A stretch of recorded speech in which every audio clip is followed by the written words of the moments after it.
Listeners be advised. The Soliloquy podcast discuss matters related to the human experience and many that are sexual in nature. Due to this, some conversations may surround triggering topics such as sexual violence, self harm, abuse, and much more.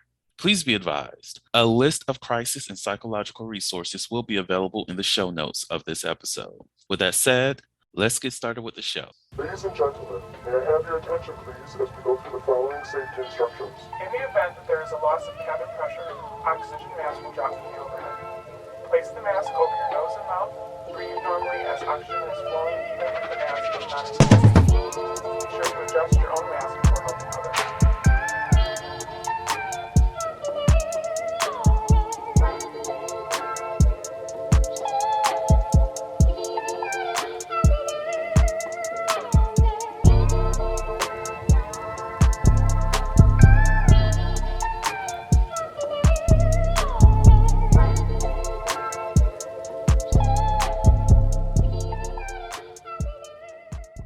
Whoever might be watching is like, oh, so niggas can't just start on time, not knowing we are here.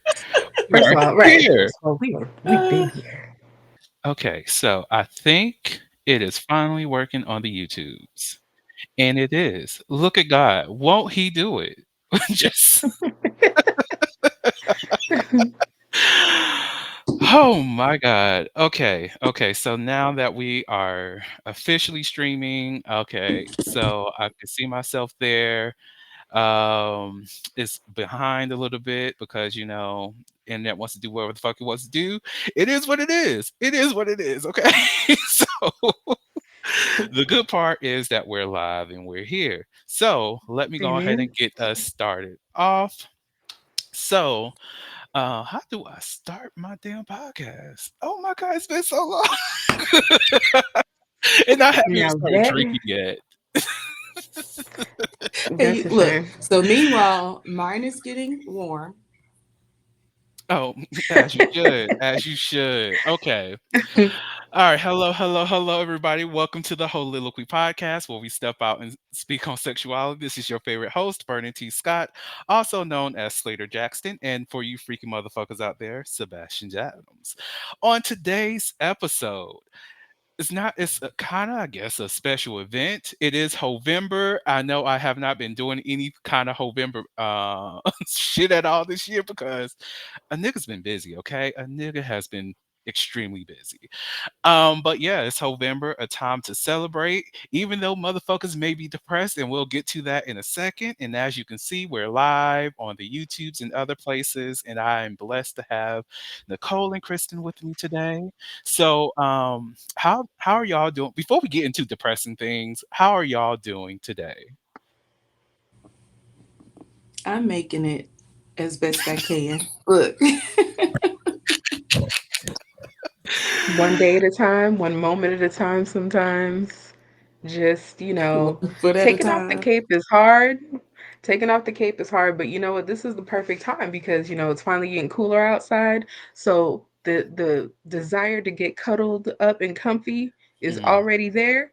Y'all just made it easy. You take this cape off and bundle up real quick. Listen, listen, Lord knows I love a good cuddle season. I was talking to a friend the other day and I was like, the one thing that sucks, because it's been a draft. Oh, sorry, not a draft, a drought. And a nigga's just like, "Hmm, there's that itch I needed to be scratched, and where y'all at?" And I was like, I blame climate change because it's too hot. It's supposed to be It's cuddle hot. season. People supposed to be coming together, but Hmm. it's too hot to be cuddling. I got all the fluff and nothing Exactly. to give it to because it's hot as fuck right now. Like, come on. Right. You still saying get off me. Okay. I don't need you. You too close. You too close. Put this AC on like 65, 50, or whatever the fuck. Then we can manifest a damn cuddle season in this room. But Oh my goodness. outside it's too hot. It's hot inside, outside. I tell my partner all the time, I do not like to cuddle. We could do it for a few seconds, and then it's like your side, my side. That's it. Okay. Okay. Mm-mm. Jesus. All right. So To start off, let's do a little bit of introductions. Of course, my name is Vernon. I'm the host of the show. For those who are new, haven't heard of this show before, and just like, who the fuck are these motherfuckers? I saw this Eventbrite. I said, I go. Whatever the case may be, welcome. Happy to have you, but who is this nigga? So my name is Vernon Scott. Again, I'm the host of the Holy podcast. I am well, I was about to say sex coach, but I guess I can still say it. Sex coach, sex enthusiast, sex educator, a marriage and family therapist intern who is training to be a sex therapist. I'm all these great things. I wrote a book. I'm just here to be great and queer. You know what? Be happy. So that is me. Nicole, who are you? And then Kristen, who are you? Who the fuck are you people? Well, my name is Nicole Waldron. If you're new here, I've been on the show several times already, so I think people know who I am for the She's most part. bragging. She's bragging. But I am, but I'm the owner of Melanated Vixen LLC. Basically, sex coaching, intimacy and relationship coaching, education, sex enthusiast, like Vernon said as well.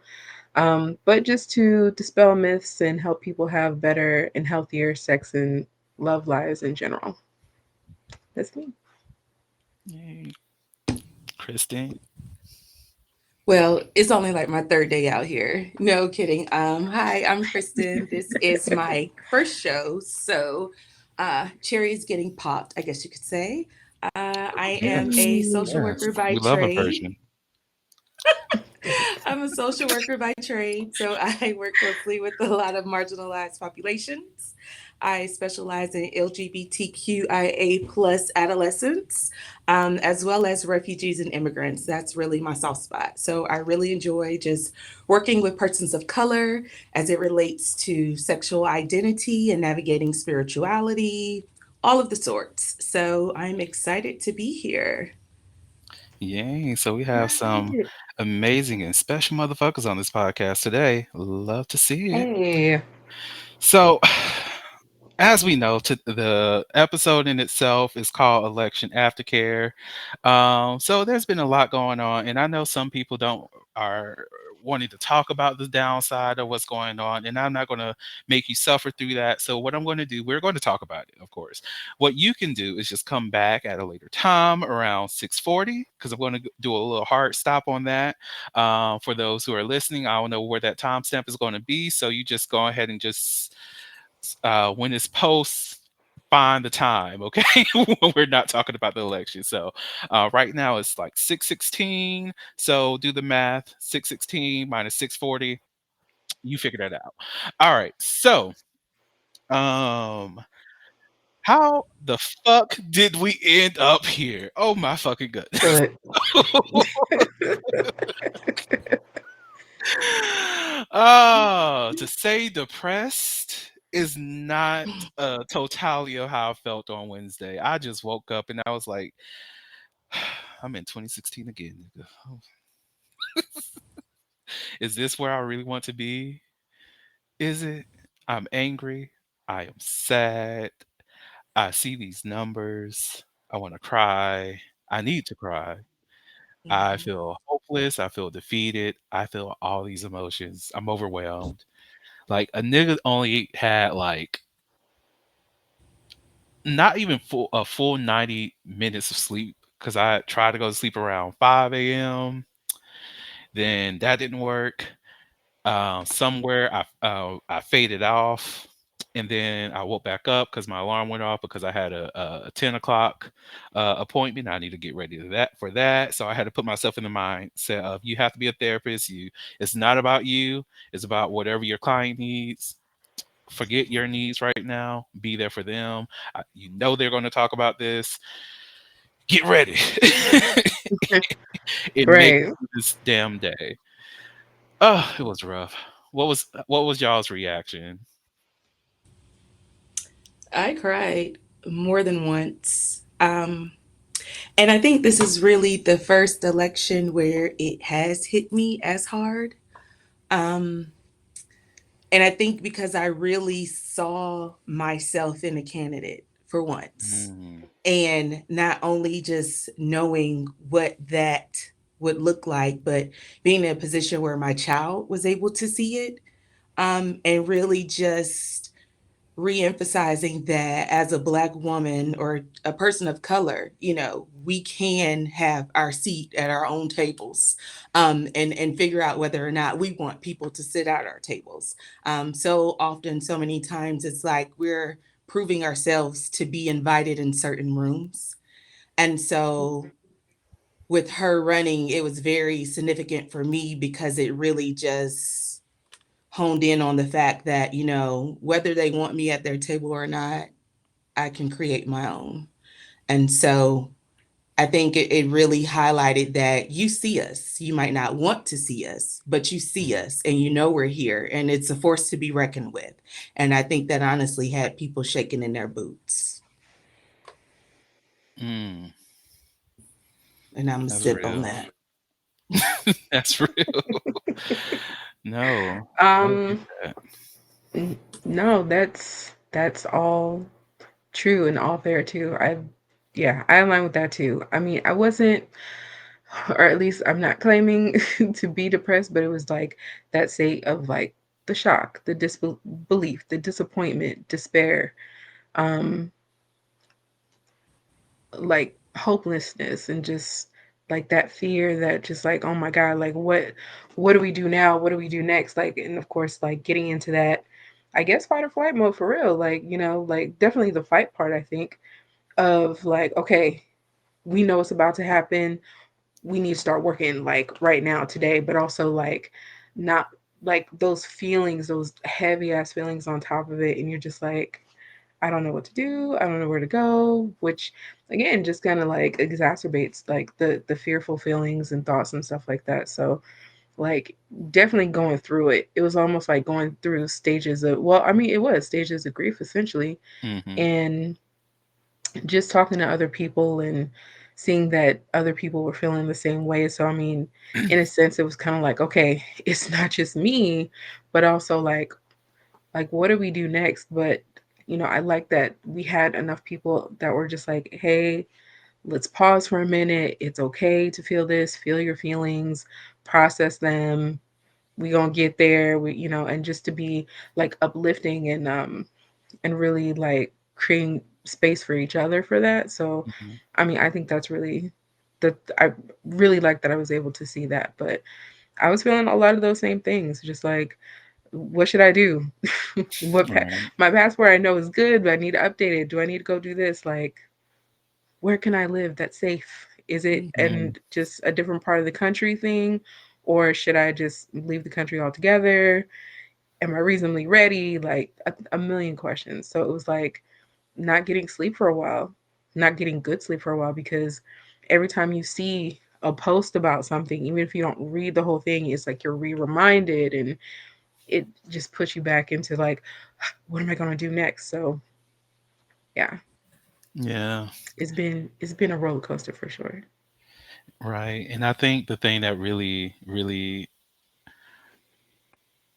really set it off for me is just the number of people. Like that popular vote thing really stood out for me. And Yeah, like I felt like I was being lied to this entire time.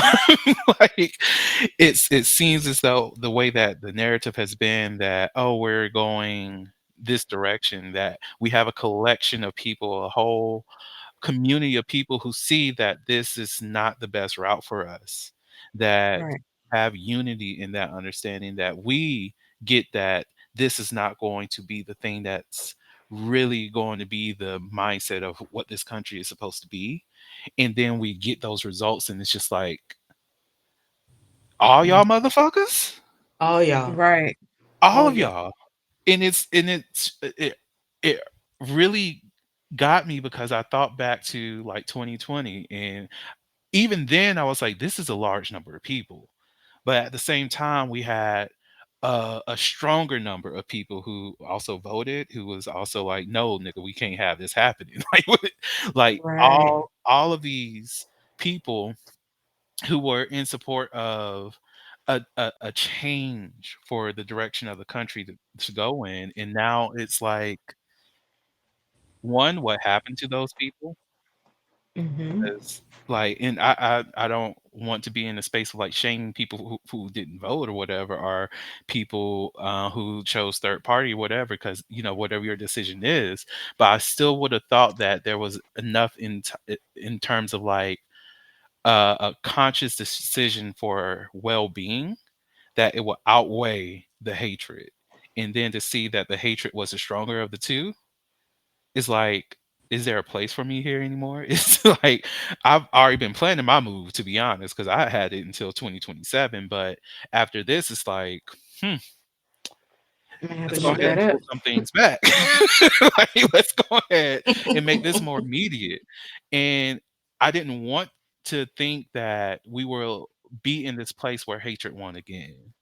Like in 2016, it made sense to me that we got there, and even the mental delusion I had to put myself in to thrive through that, to survive through that.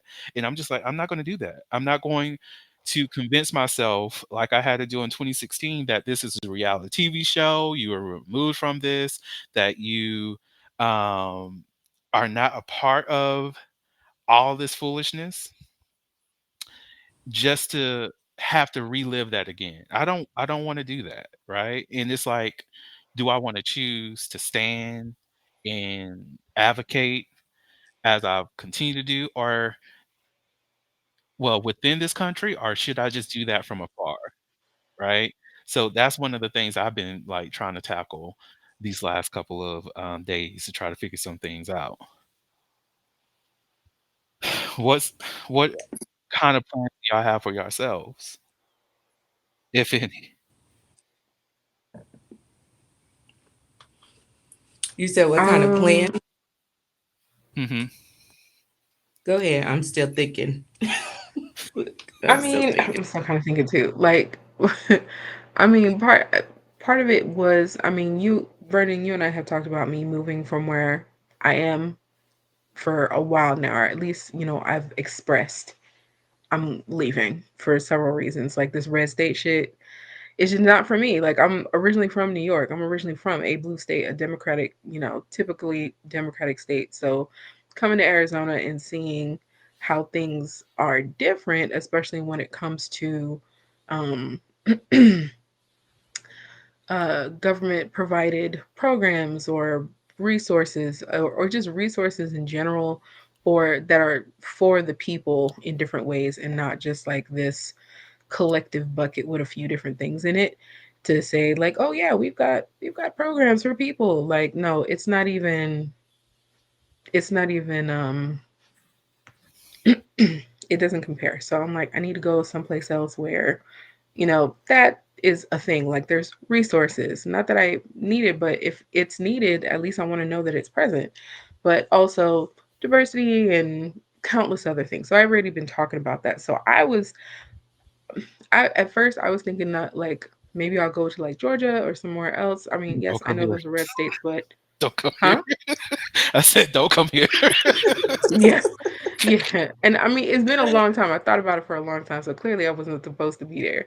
But it was just one of those like I want to move for different reasons, but like over the past year, it's been more and more just like I need more than just the things that I had a list about. It really is about being able to get the resources and support that you need when you need them. And I Mhm, already know that they don't have a lot of that stuff here, and it just the different things that happen in my life that I see to other people, or even to me, I'm just like, I can't, I don't feel good here. I need to go someplace else where I know people actually care a little bit.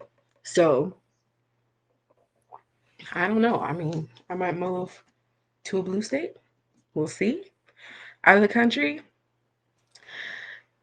it's a hefty option, and I just don't know if I'm ready for it.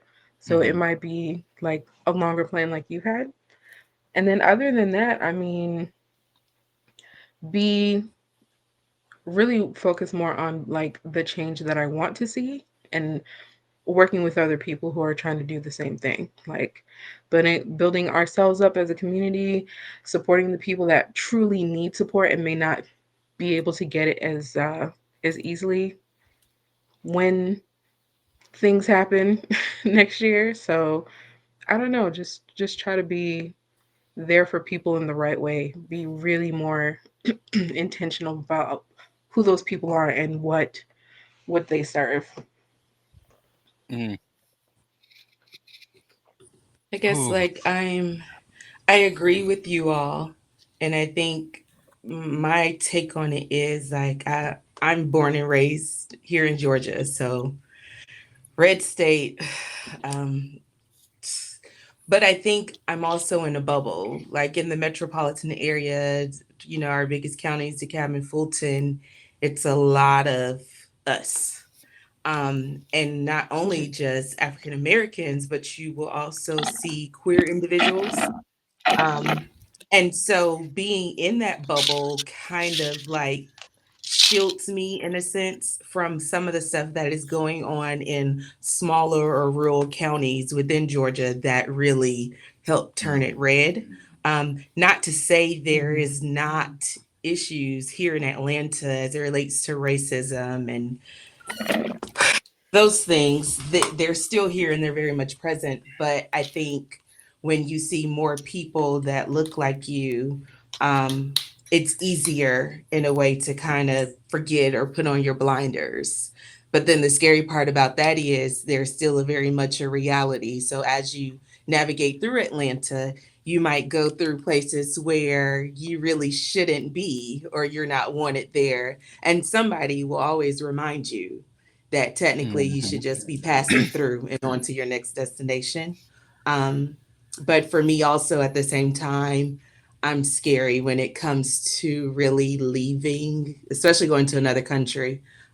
Just the fear of the unknown, not being able to speak the language. There are certain things that I know would just continue to cause me anxiety. Whereas here, I feel like just growing up as a African American, code switching has been like something that has really been like instilled in us since childhood, that we know when Mm. we're out in certain parts or you get pulled over by the police, there's a certain code of ethic, as you will, that you need to adhere to when dealing with figures in authority. So it's the sad reality because that Mhm. is really us being conditioned in a way that they want us to, honestly, and that's a truth that I'm really kind of admitting here in this forum. So I appreciate the vulnerability already, but yeah, I didn't know if I was go look I didn't know I was going to go that deep. I was keeping it real Okay. surface level. But yeah. No, that's real. And like, I just think about the coping mechanisms that we develop in order to survive, especially here in Georgia. Like, I tell people often, like, I like my racists to be upfront and honest about it. I like to see your Confederate flag. Low key, I like to see your UGA uh paraphernalia because a lot of times it's kind of linked with that Confederate flag. So it's like I like to know what spaces I'm getting myself into. Mm, But same time, and that's because I've been here, I lived here, and I got to experience the overt and covert racism, right? That a lot of people, especially those who are on the coast, are not used to experiencing. So, yeah, you're going to be shocked when you see it. To me, no. Like that's why. Like if think back on on the day of, or even throughout this past year, whenever racist shit happens, I see so many posts saying, "I'm I'm shocked, but not surprised, because we are holding an expectation, hope for a different change, but we also know the reality that we live in, especially here in Georgia. Like, I know that I cannot just be driving wherever I wanna go if I wanna go to Forsyth County or Forsyth, Georgia. I can't just go anywhere I wanna go. I need to be close to that interstate, get my gas, and get the fuck out, right? Because if I go too deep, a motherfucker might not be coming out. It's that serious in this state, right? Like, we've we know, like, I don't drive through Alabama. I don't drive through Mississippi. If I have to go through there, my gas tank is full, and I know if I have to pass through Alabama, I need to choose a route that goes through Montgomery or Birmingham, where I will gas up and fill the fuck up. I do not stop at random spots in Florida. only place I'm going to stop at is at my destination. Like this is the stuff that we have to think about. And then on top of that, we're now in an environment where people are their racism is extremely normalized once again. They are given the permission to be as racist as they want, and they've gotten the validation that their racism is okay solely because of what results came out of this election. And it's like, how do I now again become comfortable with that after having to, I don't know how to put it, but it's like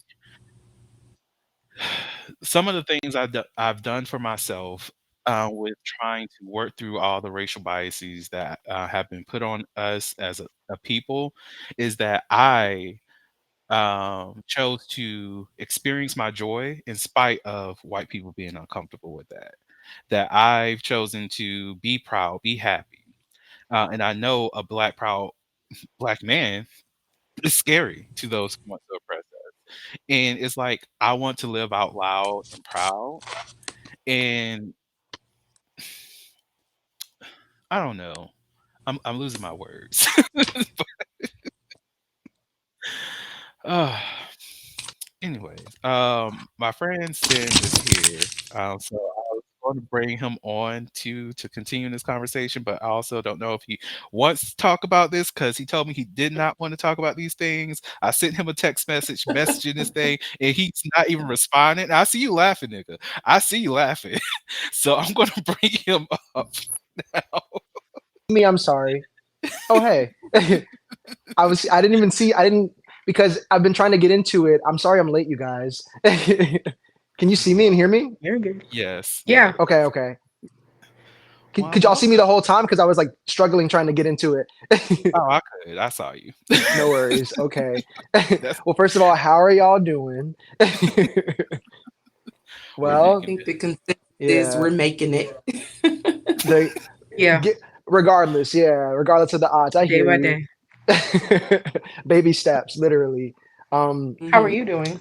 I'm okay. I'm in a little bit of shock because I'm just now kind of getting back into the loop. The reason I was saying that I would prefer not to speak on it because I didn't know really um, what to say anymore. I don't have the Mm, words anymore for the state and the climate that we continue to find ourselves in. Even though I know that the pendulum has to swing both ways. It has to be kind of shitty for it to get to where we need it to be. So what had happened was I'm in Georgia now by like a year. I moved here a year ago. I didn't know that this was a red state. Um, but I'm from South Carolina, and I ended up having to do the absentee ballot. So I sent them down the thing to send me the stuff for the ballot, and they never sent it. So I didn't even get to vote. mm, So I'm already in dang. like a little bit of like a conspiracy, like something's going Yeah. on. You know what I mean? And I know it takes time to know these things, but I've been kind of in my own sphere where I haven't had to really see any news. I haven't been on social media. I still don't fully know the verdict, to be honest. I've seen a couple of memes that were like, okay, that's what we're doing. But other than that, it's been kind of in the dark. I've been kind of staying out of it because I could see where it was going. Um, so I'm kind of just here to get the news. You guys are the news for me. Get the Oh scoop. Lord. Do you really want to know where we are? I kind of know. I kind of know. I've seen here and there, but I don't know for um, what reasons, for why. How do we get here, guys? Racism is Yeah, strong that's. in this country. I I didn't did want to not interrupt y'all, think but hell yeah. it's a powerful drug, and motherfuckers love taking it. Absolutely. Privilege is another drug that a lot of motherfuckers Mm, love, and I think that's exactly what those results tell us: is that people will rather uphold their privilege over disenfranchised groups versus relinquishing some of that for everybody to be happy, as though not everybody is given that right to what we call the American dream, and they want to hold that for themselves. So yeah, we want to deport. Yeah, we want to put the queer folks back in the closet. Yeah, we want to oppress the black people. Yeah, we want to scream out white power, even if we know that white power is going to disadvantage us. That's what we are. And on I that want to note, say, yeah, I think you're doing good staying off of social media as well as just kind of like reducing the election coverage that you're absolutely. exposing yourself to because it is disheartening. Mhm. And it's almost like we are giving a stage for people to be misogynistic, for people to be racist. And this election has really set the precedent to say it's okay, and you can be these things out loud, and we keep going with our heads kind of down thinking I don't know if the person I'm sitting next to is a big you know who supporter and what are their true feelings about sharing this seat with me. um Yeah. it started, the harsh reality started within like 24 hours. My child, as well as several other kids that go to urban schools around the US, received a Mm. text message basically threatening to say, we will be there to pick you up at like 6 or 7 in the morning in like a black or brown SUV to take you to the field for you to pick cotton for What? 75 cents. Mhm. Children got Oh these my God. messages, meaning that there are people tapped into certain things where they know the numbers they're texting or calling are those of our children. Not just children, but children of color, children in urban areas where they know the most people are predominantly African Americans. And What the so fuck? this is something that's scary. Like this is like our true reality. And I think the biggest part for me was it had not even been a full 24 hours yet Mhm. before these messages started coming in, like in waves. You know, I think Michigan was another state that got them. It's several other than Georgia, but this is just like our reality. So I think really keeping yourself away from the coverage kind of helps prevent some of those conspiracy theories that are flying out. Yeah. I think another thing I've heard is about the KKK coming from North Carolina, I believe. And this was something that was spread out within Gwinnett County Sheriff Department that this is something that's happening and they're Yeah. targeting Black women. So it's like really we're in a space right now where we have to filter between the bullshit, the real shit, and the shit that is bullshit, but it's really real on top of that, you know? And it's Yeah. like, Mhm. how do you cut through those layers, but also still conduct yourself accordingly every day because we still got a job to do. We still got kids Right. that we got to pick Like you up, all said, these code things. ship, code switch, exactly. My Mhm. Yeah, God. Yep. yeah. I'm going to cut in right quick for those who are coming back in at that 6:40 mark. I'm sorry, we have to continue this conversation. So find where we're not talking about this election because this is needed. Like, I'm sorry. We'll get to the real healing side of things soon, but this conversation is needed. So back to what I was going to respond to in that. No, like the first time I saw that text message that was going around was from a friend who posted that his daughter got that, and that was around 12. That was around noon on Wednesday when I saw Mm-hmm, that, and I'm like, mm-hmm, y'all work this fast, and also, how the fuck are you getting access to children's numbers? For mm-hmm, one, Mhm. like this is targeted. Like to be of people who claim to care so much about children, you attack children to be like I will forever say a woman, a person should not have to experience a trauma just to have autonomy over their body. Yet I see Mhm. so many people who's just like, oh yeah, against abortion except for in the cases of incest and rape and blah blah blah blah. You can say that just to make yourself feel good, but you truly do not care. You don't work mm-hmm. with Yep. these people. You haven't worked. You don't even want to really fully conceptualize the things that you are saying for these people. Like I, for one, have worked with people who have been victims of sexual assault, children as well. Like even from my last job, my heart broke from one of the cases that I was working on, and it was this young boy. queer who was assaulted by his cousin.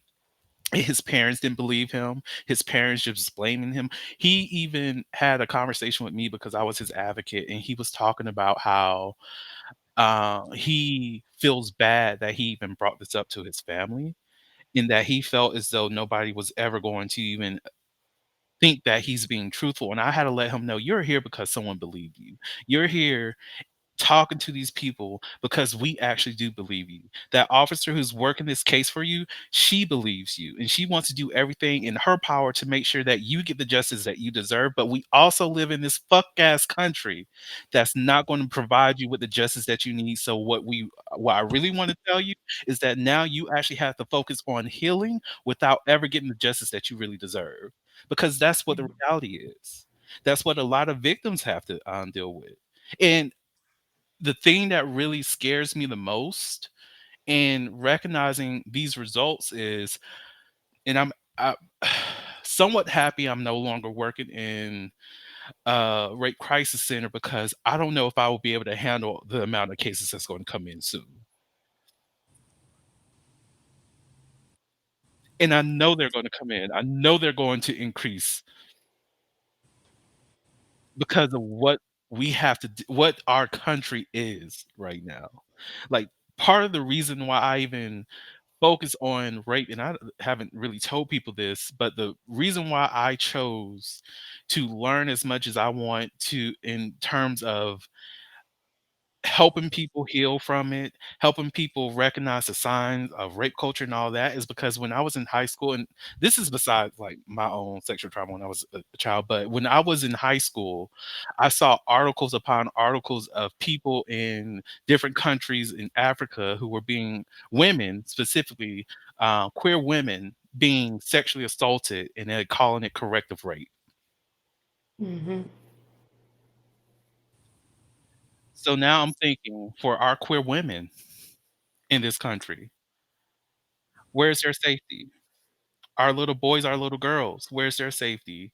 Our men in prisons, our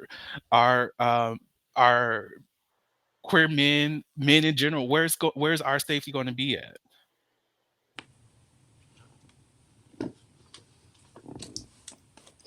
Sad reality is we have to create it, and we Yeah. are the ones that are actually scared. we Yeah. we need help, we need guidance, we need protection, but at the same time it's like we have to do it for ourselves. I live in a community where we had to band together to like start our own neighborhood watch to just Mhm, kind of correct some of the behavior that was happening in our community. And we reached out to the police for help. We reached out to our HOA, and everybody just kinds of points fingers to somebody else so they don't have to deal with it. That's kind of where we are. And so now it's at a point where it's like, your kids ask you, can they go somewhere? No, you can't go. And I don't mm-mm, want to just give all this trauma to you and tell you, no, you can't go because I'm afraid that you might not come back, you know? But it's like, how do we avoid sheltering them, but allowing them to have these real conversations and know the state of the country at this point so they are informed of the decisions they're making and being careful about the people they hang around as well as the places they're in. But then you also want to give them the opportunity to still be kids, to still just kind of mhm, enjoy life, to understand that this is where the land of opportunity is. And that's pretty much a loaded thing where we say, yes, this is the land of opportunity, but it depends on who you are and what your journey to opportunity looks like. It's a lot of closed doors. It's a lot of being spit on. It's a lot of you're not good enough to even walk through this space. So just really trying to like keep your heads up, I think is a big mhm. thing. And my boss actually said to me that, her plan was to kind of keep her head down. And that was something that resonated with me because as much as I understand what she was trying to say, that's not what a white woman should tell a black woman at a time like this, to keep my head down. And I'm gonna 'Cause leave how it with can you? that. How can How you? can you? That's what they want. Yeah. That's what they Right. want. A black woman Right. with her head down is still a target. A black woman with her Very much head so. held high is worse of a target A black because woman Mhm. running for a black president a is a scary Okay. ass target. target. You hear me? So, Mhm. who are we? Mere mortals. Mm-mm-mm. Exactly. I feel like I'm the only one drinking. Oh no, girl! Did you see this cup right here? I'm like, Because I y'all got see my him vape. thing off 40. camera. He I refilled and waited off of 40. everything. I waited off after 40. I was like, Yeah, it's he that said time. he filled that cup up. Okay, him and Mm-mm-mm. Taylor don't play. Oh, you know, it's Taylor's cousin Black. Oh, Taylor Black. I love Yeah. black. Oh, I love a little black in my since life. since we know on this show, I'm a fan of Miss Stella Rose. So she has a brandy out. Mm. Oh, This she girl can't right keep here. it to the Oh, chick. Oh no! okay. So you like it, is what you're saying? Oh, I drink that one without any kind of beverage with it. So I Oh, have okay. mixed because I do like That's dangerous. it is very dangerous. So by the end of this, I'm going to be fucked up. Okay. Oh yes, yes, rightfully so. More power to it. Okay. It's I funny gotta you see say clients by the tomorrow. end of this, you're going to be fucked up because that was one of the questions I kind of asked my partner, like, what is your election aftercare routine? She replies, smoking and drinking. And I said, you know what? I ain't even mad at you. Like, I think at this point, we all probably deserve it. Yeah. But, like, for those of us who can't overindulge in those things or even participate, like, what are things that we can do? And I find Right. myself just kind of like doing some me things, really just if that's putting on a face mask, closing my eyes and trying to like filter out the noise. But the hard reality is the noise is loud, y'all. It is loud and it's Yeah. in everywhere we go, everything we do. And I think that's one of the things where she said, I'm going to keep my head down. And I'm like, how can someone keep their head down when we can't change the color of our skin? Mm, We can't change how people perceive us. Um, and so these things that are constantly being instilled since we were very young, what they're teaching in school, all of these things are trying to ignore or erase certain parts of history. It's kind of hard because you say, but I'm a product of very much this history you're trying to pretty much get rid of. So now exactly. what? Who am I then? And I think we get to a scary part, whereas if we really allow them to continue erasing said identity, then we're going to become victims of whoever they want us to be. Hmm. What does that look like? These are just things Exactly. that kind of pop through my head. Mhm. And it's built into the algorithm. I understand exactly what you're saying. That's for me why I had to take a step back because it is a privilege for somebody that doesn't have to face, the minority of it all to then end up saying, to keep your head down. So maybe not keep your head down, but it's important to not become jaded because that's exactly what they want, exactly what you said, is to keep us, kind of under the thumb of oppression, which is not anywhere near what we need to um, kind of sink in or allow us to be indoctrinated by the dogmatic practices that they kind of systemically put into our phones. Right. So Mm.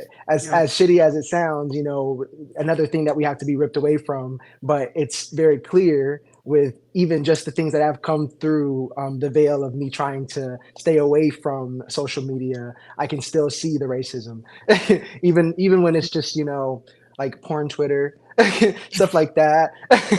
It's embedded, it's there, so there's You no said way around it, unfortunately. Right. I'm about to add another person. Shane has it's full joined the house. matchup. Hey Hello, Shane. Shane. Shanette, Shanana. Hey, friend. I knew it was coming. As soon as you said the Shinetti, I'm like, ooh, he about to.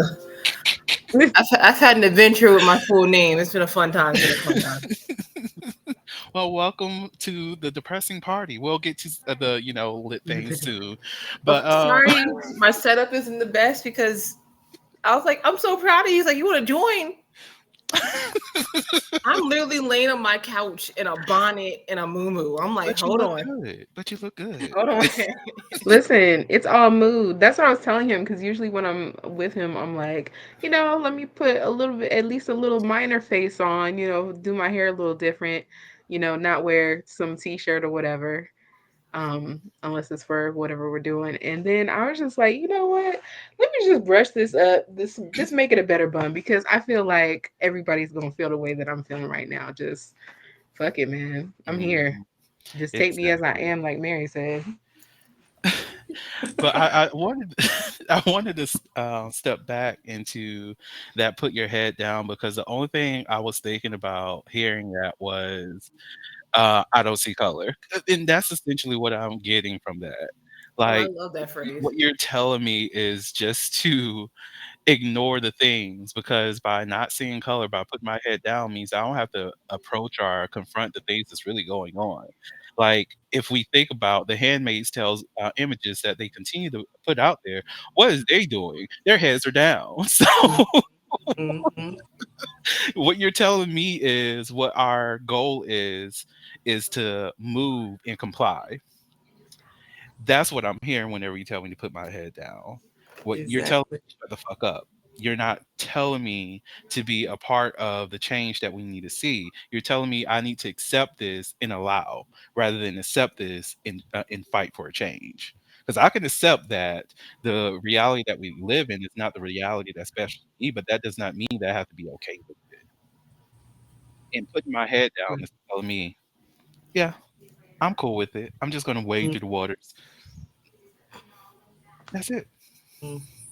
Mm. It reminds me of like be afraid. Hmm. And I was Bernie, you met one of my parents. My parents are both very much I want to say what I say, regardless how it's going to come out and what's going to happen in the long run because we got to fight. That's literally our motto. We're going no one's going to whoop my ass. So we're going to be fighting out here. We're going to both ignore just going about our merry way. So like I refuse like my boyfriend is white. This man has been in a panic since the six. He was like, "Oh my god, if you're gonna do this, and that," I'm like, "This your first time, buddy boy." I'm like, "I'm 31. I've been dealing with this since I was one. Calm down, breathe, take a shot. We'll be fine." So Listen, like this whole like ever since the election, of course, like I was feeling the blues. I'm not gonna sit here and deny it. I was feeling the blues the morning of the six. It's like, oh my goodness, we're kind of fucked. American people have proven once again to the rest of the world that we are not that intelligent. It's already been a joke. It's already been a meme. If you ever travel overseas, they don't see America as very intelligent individuals. And November 5th, we kind of proved them right. So it's just, while I am worried about some aspects, but some of it's just like it's been like run the mill things we've already dealt with. It's just now people feel more brazen about it. My main concern, like my profession, I'm a librarian. I faced a lot of life ending decisions if they have their way. Like I could be forced to register as a sex offender just because I have books about sex ed on my shelves. That's my biggest fear. Like I can deal with the racism. I can deal with people being misogynistic. I'm a black woman in the South. That's nothing. Being registered as a sex offender with no clear definitive way if I can get off of it, I'm like my life would be absolutely ruined at that point. hmm That's my biggest fear. Like I can deal with the racism, I can deal with the misogyny. I can even deal with people like the well-meaning but high-key racist people. You know what I'm talking about? Like they're like hmm they think they're saying something like the white liberal. Hey, Martin Luther King said it first. You right. You right. And then like so white liberals and white feminists, like they think they're helping, but in the end of the day, they're not helping anyone but really themselves. Like I can deal with them, they're like a weird category. It's just the unknown for my profession. I'm like, I like what I do. I like being in education, but I don't want to be a sex offender. Hmm. I'm too pretty for that list. Hell no. No, I'm I like, feel you. oh no. Like that's actually a conversation I was having with my therapy supervisor on Wednesday. I was telling her like, 'cause she asked me what's some of my concerns. I was like, "Girl, I don't know if we will be able to do our job because, girl, we work at a sex therapy clinic. Like, do you not know what's going on in Florida with the don't say gay bill and how they're trying to utilize that?" I'm like, and on top of that, gender affirming care, we are a part of that process. Like, yeah, we're not doing any surgeries or anything like that, but the way that these laws are being written, they're very broad. They're not specific at all. And technically speaking, the stuff that we do, we are classified as sex workers. If we were living in California, we'll be considered sex workers because we are doing work as it relates to sexuality. If you're a sex coach, sex therapist, you are a sex worker, right? So we fit under that umbrella. Are they gonna deem what we're doing pornography and try to ban the work that we do? Are they going to limit the access of care that we provide to our transgender clients that come see us? Like these are things that we really have to focus on and really try to develop because we have to know how we're going to fight this fight. And I want to be there for my clients. I want to be there for them because they deserve quality care, and I provide that, bitch. So, I want to be there for them, and I'd be damned if a motherfucker in the White House decides to say that I cannot.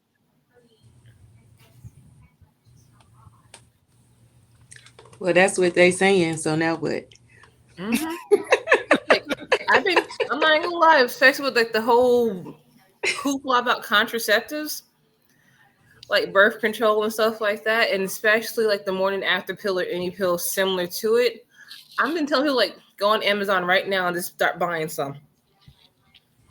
Amazon sells them and they last for a year. Like they're not expired items. Like you can actually buy them on Amazon right now. There's some that require a prescription and there's others that do not. Mhm. So like I'm not gonna lie, I just bought a 6 pack. $28. Will I need all six the next year? Absolutely not. But who's gonna tell me what I can and cannot buy with my damn money? But That yeah, part.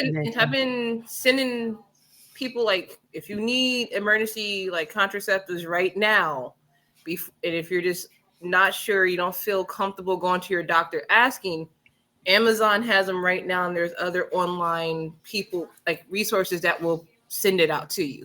They may be on the pricier side, but at least you have that access. Yeah. I've been directing them left, right, and center because the future about contraceptives is just very unclear. And like Vernon said, like a lot of the wording is very vague. So like they just say like insurances and companies can deny contraceptives based off religion and personal beliefs and stuff like that. But depending on the employee's religious beliefs, that's you're just infringing on other people's rights that are protected by our constitution. But Mhm. who cares about other people's rights if they're not white? Mhm. Mm-hmm. Mhm. Like, I've been almost yearly since, like, 2012, been posting on Facebook, letting people know about a specific law in Georgia, that sodomy law, and what Mm, that law means. And right now, the only reason why that law cannot be enforced is because queer people have federal protections, right? To be themselves, to be able to express their sexualities however we want to do that. However, this little sodomy law, it lists exactly what sodomy includes. That includes Mhm. oral sex, that includes anal sex. Like, and y'all out here trying to hate on queer people and not recognizing that this law means that if it if queer people loses our rights, that if a officer knows that you're fucking his, her, their partner, and they just happen to pull up on you while you're doing that, that you can go to jail. It don't matter if you're straight or not. You're Mhm. participating in sodomy because I came in there, she was sucking his dick, he was eating her pussy, whatever the breakdown is going to look like. You're going to jail. I'm 100% like convinced that a lot of these people who make these laws don't have sex. Oh God, no, they don't. Not good sex, not Like, quality sex. cause like we all remember Ben Shapiro's like Oh, he ain't getting none. his definition, like his His wife breakdown of hates him. WAP. We're like, why? Thank you so much for confirming what we all believe. Your wife is just Misery a loves figure. company. Wife ain't getting him not any bit of that dry cookie, Lord. Shit, if it Yep. was, and if she was, it's still dry because she was like, he was like, she said, you have a medical condition if you're that wet. I'm like, oh my God. The women in This his life man are doesn't not know how this shit aroused. works. They're not aroused by him. You I'm see like, him. oh my He- God. Why, thank you for telling us your wife is unattracted to you. Right. Once again, confirming what we all knew. what we all do. So that's what I'm so 100% just start calling these motherfuckers virgins. I'm like, shut up, virgin. Like you're probably going to Reddit mod right now on like 4chan hating on women because you ain't getting none. That's probably why you're passing these laws. If you can't have sex, neither can anyone else. I'm like, what kind of dystopian future is this? Right. But yeah, like when you break down like some of like their laws and like how they like describe it and talk about, it, I'm like, do you know how sex works?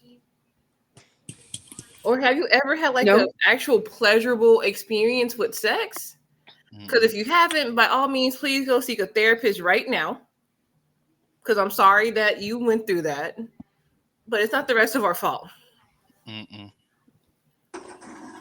And these ones that you were saying, like, do they even know how to have sex? Probably not, because their state or whatever probably enacted that sex education is not mandatory, or they don't want sex education in those schools or anything like that. So, no, they probably don't know for real. I got so lucky with my mama who was outrageously open about sex with her daughters and son.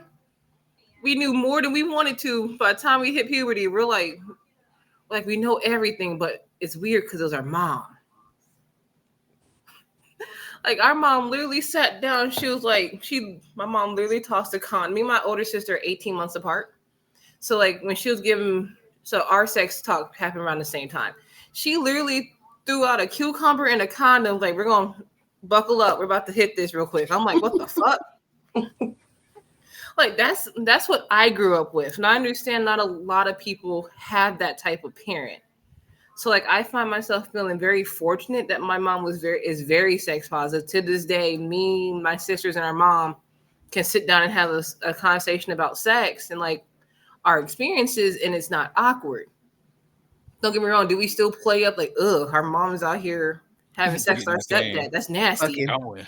Mm-mm. But Throwing that I thing. feel very, but I still feel very fortunate and grateful that my mom sat and was not afraid to talk to us about something that's how we were created.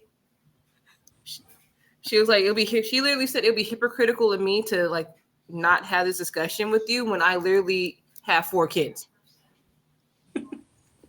We're like, you know what? That's real talk.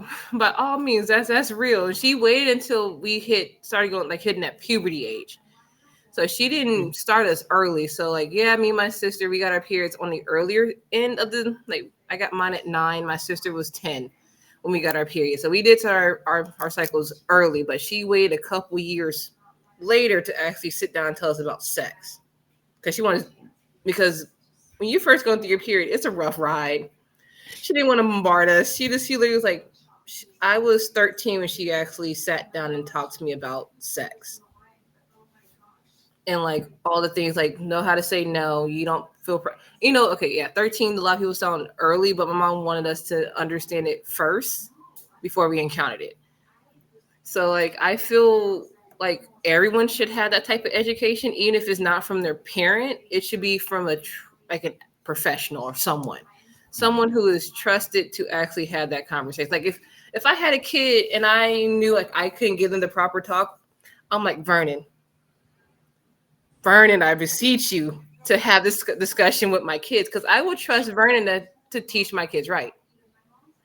So like I feel like we just need an overall education reform, because I'm getting tired of people, and it's not easy because it's our community that's having babies at the early age, and mothers dying young, or mother and baby are dying young. So it's just, I feel like we need better education, because I'm getting tired of these old white men telling me about what me and my boyfriend can do in the bedroom at any time today.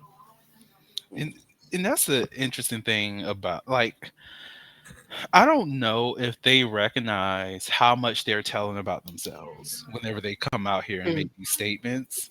Because I'm just like, I didn't need to know this about you, right? Like, I didn't need to know that you're not having a good time when you go to bed. I didn't even need to know that you're that deep into trans porn. I just, I did not need to know. Like, I be Right. listening to some of these politicians. I'm just like, how the fuck do you know about this? Like, what is going on? Like, I have friends who are trans, and I don't even be knowing half the shit that y'all be knowing. And y'all be incorrect on the facts, but like be so deep in the details. Like, where's what's going on? What's the real tea? Somebody doing something in secret. Okay, Hmm. y'all Passing the heard mark. They get what was that escort site that got hacked? a escort got Um, hacked. Yes, because it exposed like a lot of politicians and even like some like celebrities. Backpage? No, it was because one of the what was it, that Is 23 it kids and seeking counting. arrangements? Hold Is on, it let me. seeking arrangement? That's the only one I know of. Don't ask how I know. I really Right. These are the ones that I talk was to just like, people. I can't think of anything else. Oh, that's good tea. Not like that RNC convention, that stuff about Grinder. I was like, Got how it. the fuck do you break down Grinder servers that is that many motherfuckers logging on? Ashley Madison. Mm. Okay, Ashley, that's Mm. do they accept? Oh, I Do they right. remember accept that. I broke remember Yes. that. men? Yeah. Do they accept broke Mm-hmm. men who escort? Because I'm trying to find me a sugar No, motherfucker. like these people who are being exposed to like high profile Yeah, people. it was like a Like luxury these are escort service. like like elite escorts Hmm. Yeah. essentially. And it exposed a lot of people. So people were like, so you out here thotting and bopping and spending money that's not on your wife and kids, but you out here telling us we living in sin. Okay. Mm. Mm. Explain yourself. I'm like, shit, at least I fuck one person. What about you, sir? I'm not married. Well, I can't say this. You know, I got regulars and shit. You Who was know. it? Was that Marjorie Taylor? Who was that female politician who's like she got called the badly built beach Oh, bum that's by somebody? Marjorie. Oh, That's Marjorie. yeah. Yeah, because like she got Why caught you saying like cheating. you know her? Look, that She bitch. did. Bad built, bleached. Well, either way it goes, she got caught cheating, and she was like one of those high and mighty Republicans. We're like, bitch, you cheat on your husband. And my thing is, when Mm. that news came out, I was like, bitch, do what you wanted. Like, this is why I cannot stand these motherfuckers, because I be want to be on your side. Because I'm like, look, if your husband ain't putting it down, but the gym instructor is putting it down the way that you, bitch, Okay, get what you need. at Get least that good dick just in that you divorce the deserve. husband because he doesn't That deserve that too. He pain. does not. Well, he married her, Right. so that's pain enough. Who So knows? Let's be yeah, real. I watched enough murder documentaries to know that some people are not the same people before you marry them. When you that is true. They do that good old bait and switch. Hmm. That But is yeah, so and I'm true. like, she out here telling me I'm a hoe. Bitch, you the hoe. You cheated. Several times. Several times. What the hell? So what if me and my beloved are adventurous in our life? I only fuck him. mm. Miss Like, Taylor Green. allow I'm not me gonna lie, that badly built bad like butch box. body. God, that line had me in tears for a month. My She ain't only down with that. I hate it She did. because I know it was bad because she called her butch and everything, but at the same time, when I looked at Let's be Margaret Taylor real. Green, when I looked at her, I was like, "Where's the light? Listen, Where's the I light?" literally had She's to look up a full giving. body picture of the woman. I'm like, let me look like, oh, she built like a box. Definitely a Listen, butch I was body like, right there. "This is giving. I will drive a bike with the leather jacket." Cause I'm like, oh, that's messed up. Why you talk about her like that? And I pulled her up like a full body image. I've only ever seen like a face like neck up. I put up a full body. I'm like, oh my god. One You thing, said badly built butch body. it's the badly built for me. It was Yeah, just she had that in the chamber, and she She had was been taking waiting, ready, a lot from ready. that one, She and been she thought was of ready. thought of that one. Yeah, she was and you She locked been see, and she ready. looks loaded. That's She was smug been in as her ready. hell mind too. every time she see her.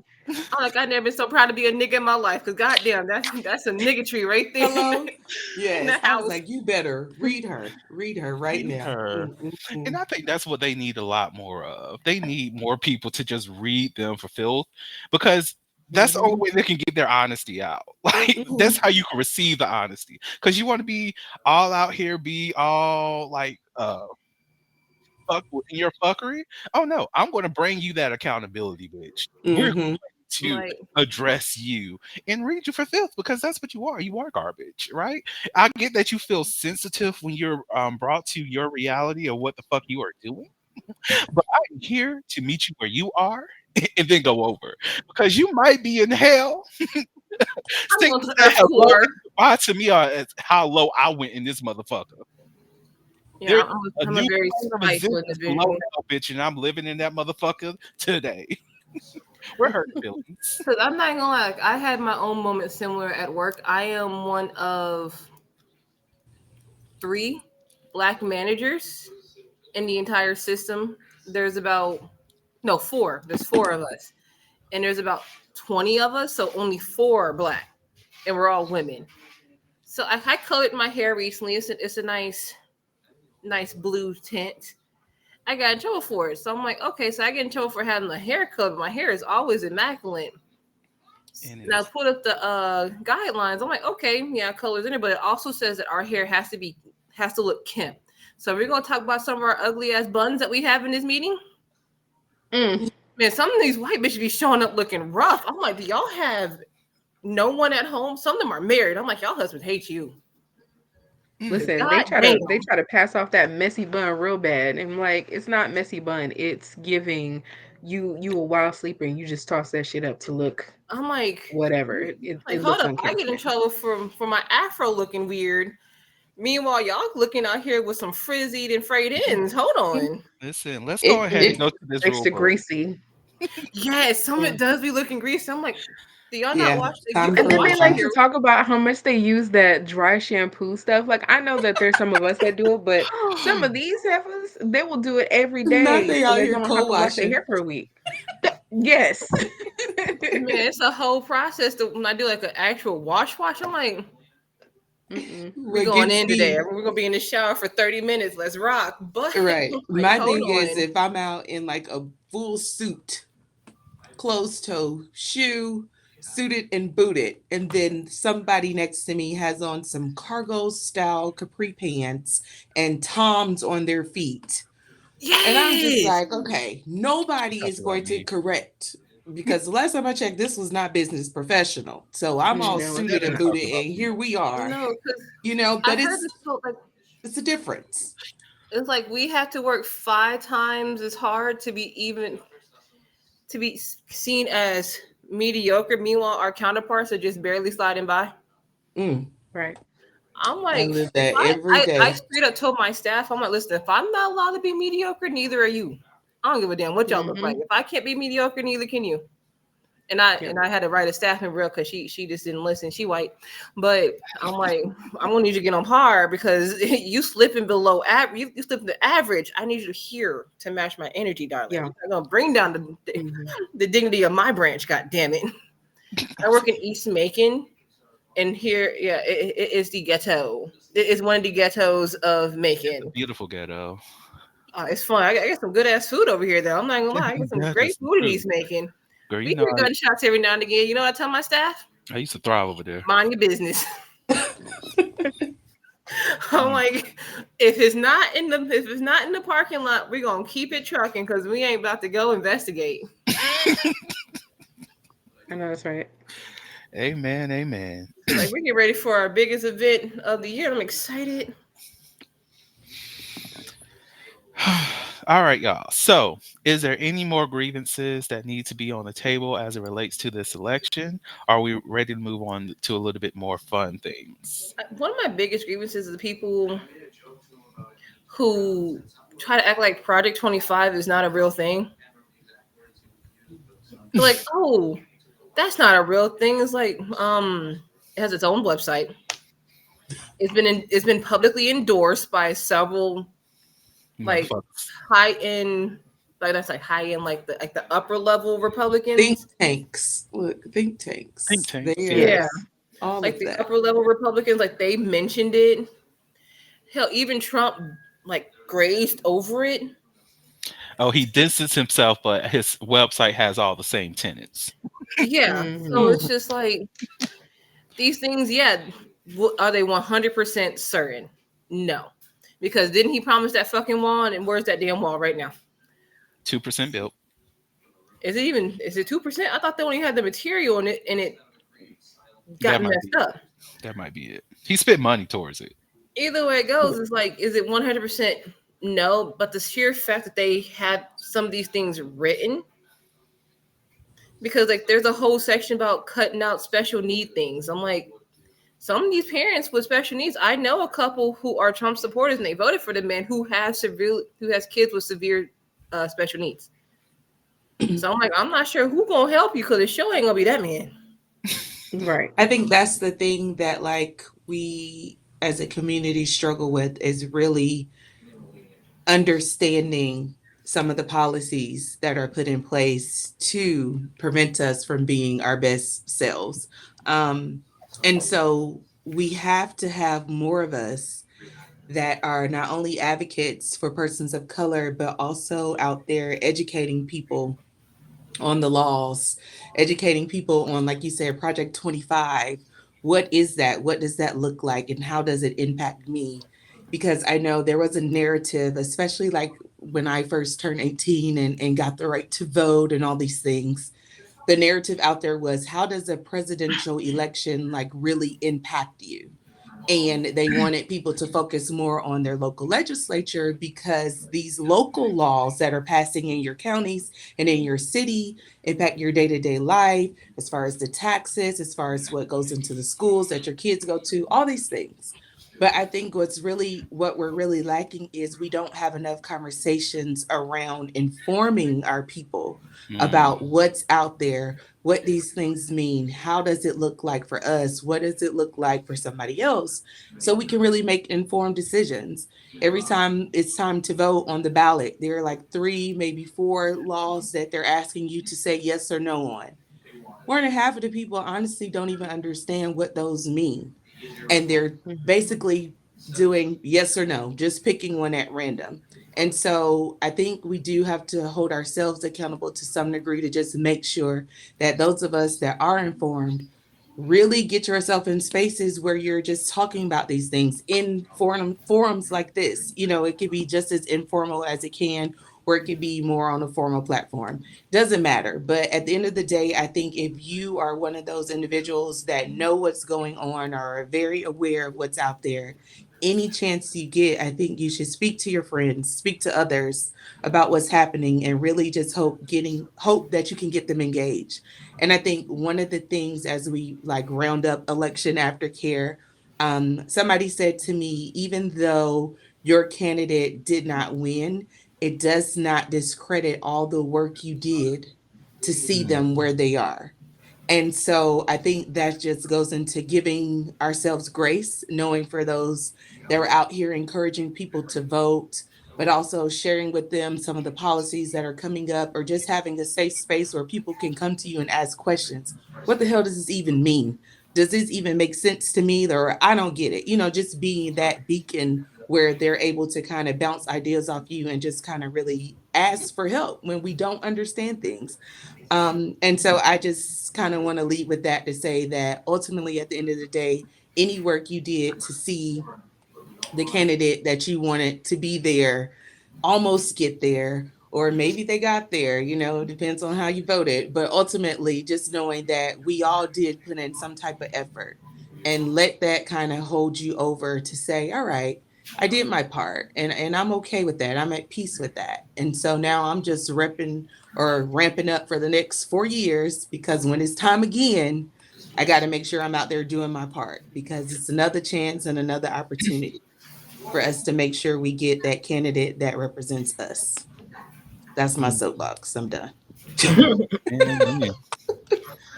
Anybody Absolutely, else? and then also knowing that it's the long game, so it kind of the work doesn't stop. It kind of has to start here now that we have this next 4 years to look forward to. We have to kind of get stuck in.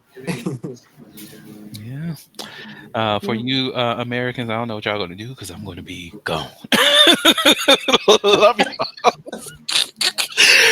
Wonderful. but I would say one of my grievances that really stood out to me. Well, one of the things that I just kept focusing on throughout this entire election process, once Kamala came into that seat, because look, I will be real. If Biden was still up in there, because I was already like, it's gonna be Trump. Like my mind was already set when Biden was there, because I was like, I don't know who's going to vote for him because I don't want to. I would do it out of hate, but I will put my ballot for this motherfucker and not be happy. Cause come on, Crypt Keeper. We again at the beginning of the year, I posted it. The person I'm voting for is death. I was voting for the Grim Reaper. Anyways, he almost won.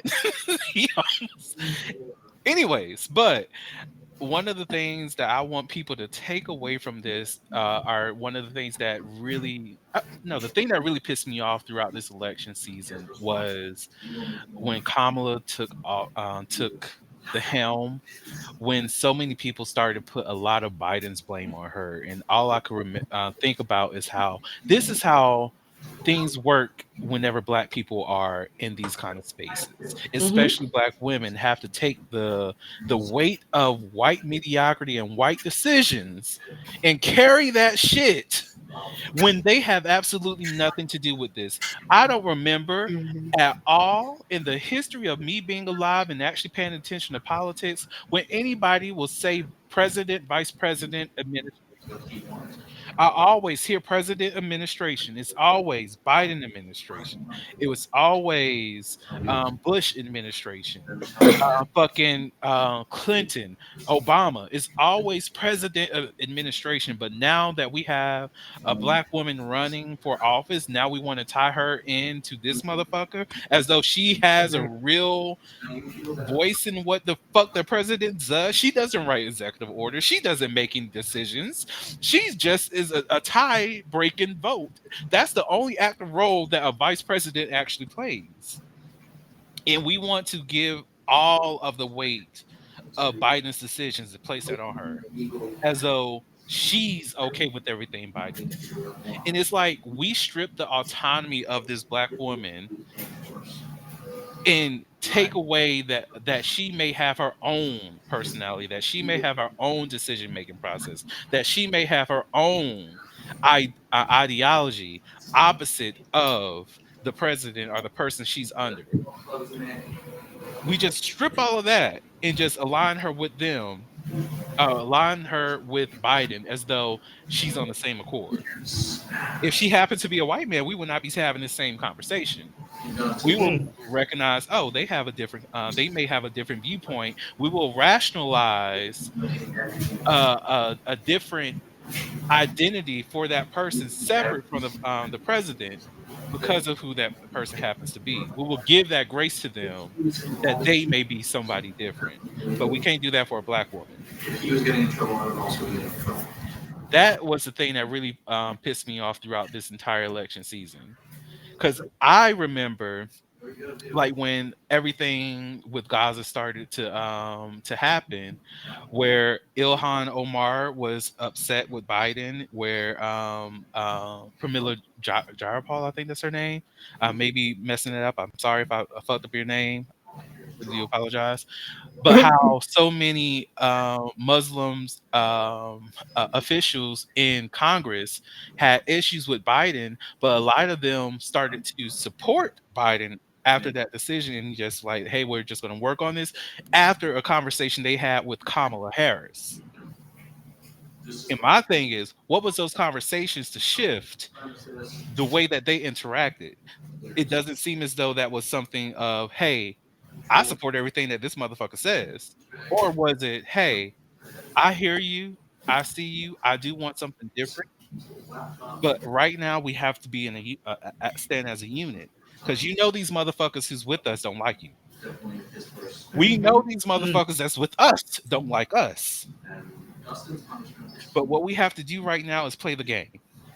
What we have to do right now is continue to advocate for ourselves, but we also know this power structure that's in our politics right now may have another thing to say, because we don't talk about how Israel played a role in getting a lot of the progressive people out of office. We don't talk about that. We don't talk about how Kamala Harris had to play a very, very tight game to ensure that these same motherfuckers who got other Democrats out of their seats for Republicans or Democrats that's going to support them, we don't talk about how they actively did that. We don't talk about what kind of fear or what kind of worry she had to hold on herself to make sure that they don't do the same thing to her. Because Netanyahu clearly said, I want Trump, but I will allow a Democrat to be in office. But what I really want is that motherfucker who said I could go ahead and take it all away. We don't talk about that. Why not?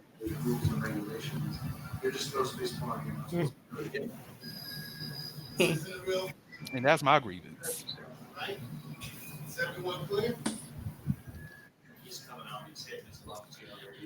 All right. Anybody else before we go into some fun things? All right. So, as depressions was setting in and all that, welcome back to people who had to skip around and shit. I don't know where you are. I hope you listen to everything. But oh, I did a little warning at the beginning, sin and shame. But welcome back. But yeah, as depression was going on lately, I've been thinking about some of the content that helped me step into my queerness or help me feel great about myself. And there's a certain movie. Well, first, there's a movie I watch when I'm like extremely depressed. That's Prince of Egypt. But there's also a song that I enjoy to hear when I'm feeling down, because it really meant a lot to me as a young queer black male.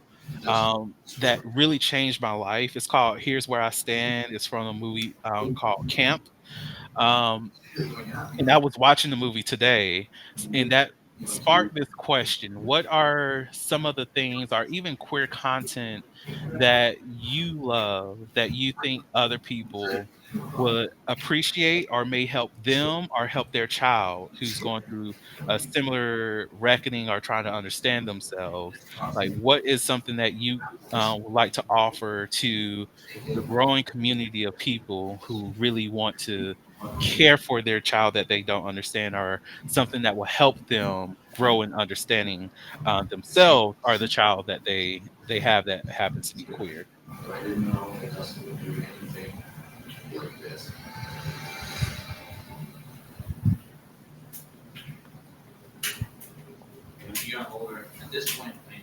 Yeah, I don't know why you didn't send these earlier.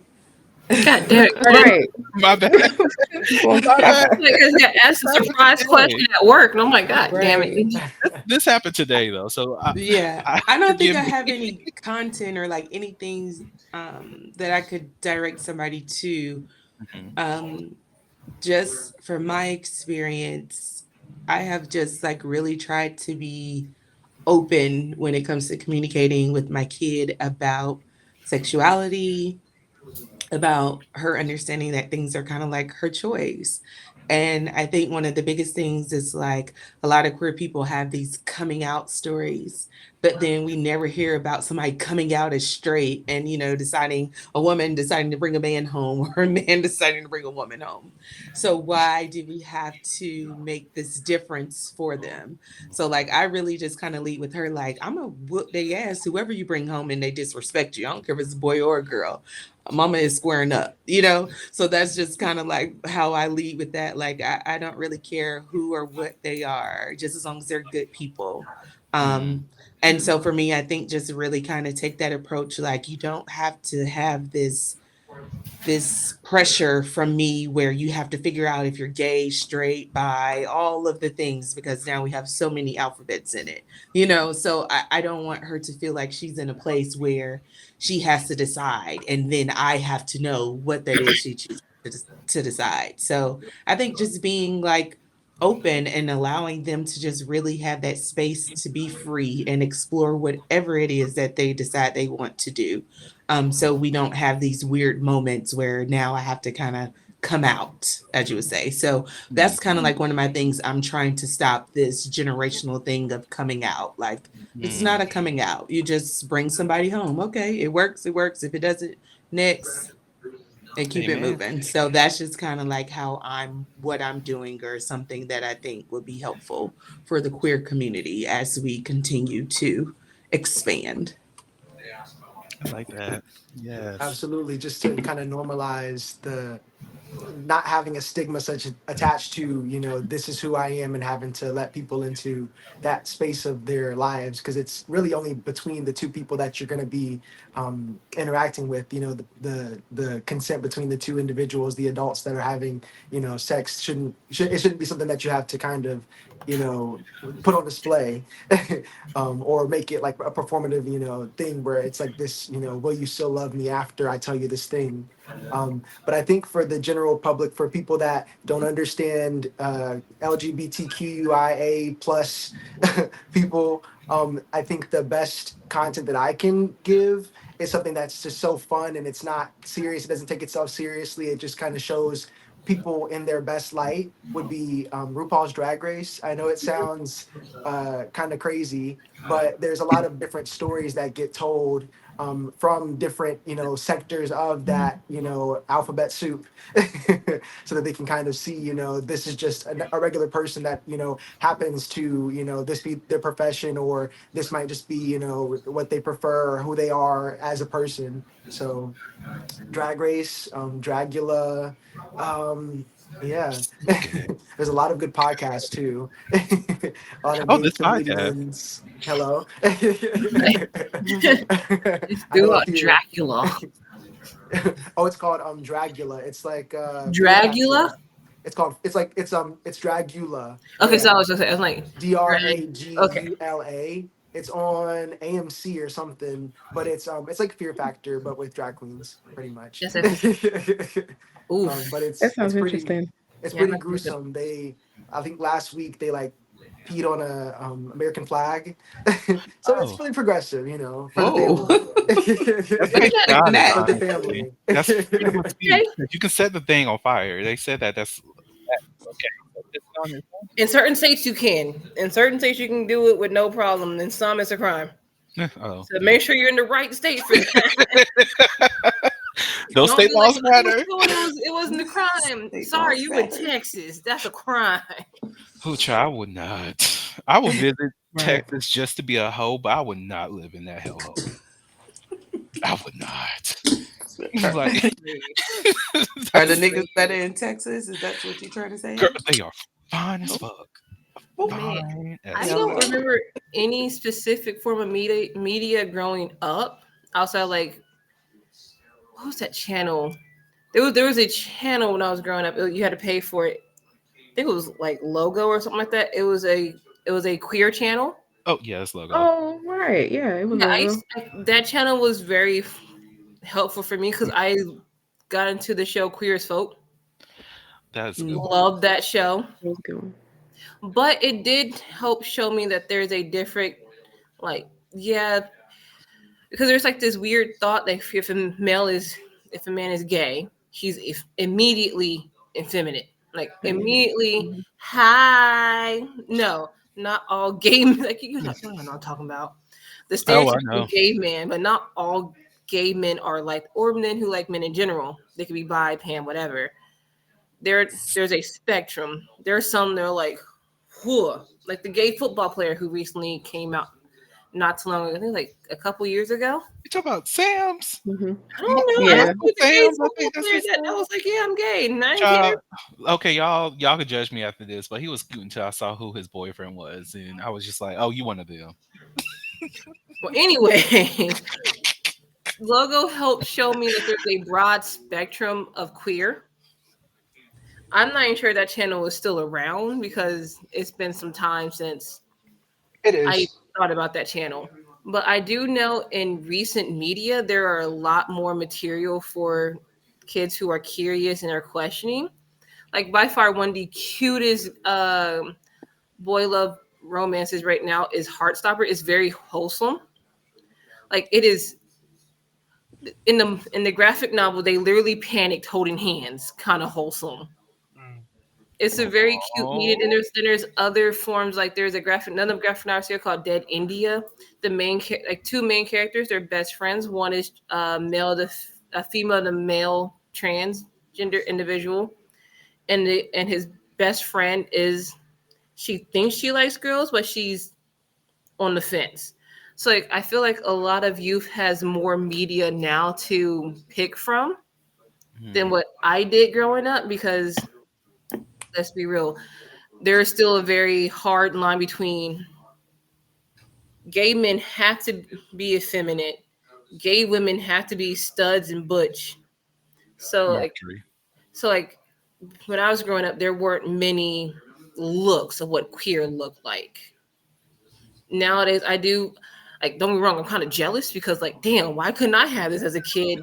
Because it would have been so helpful. But I'm actually very happy that a lot of that the youth now have far more materials to help them navigate what queer looks like.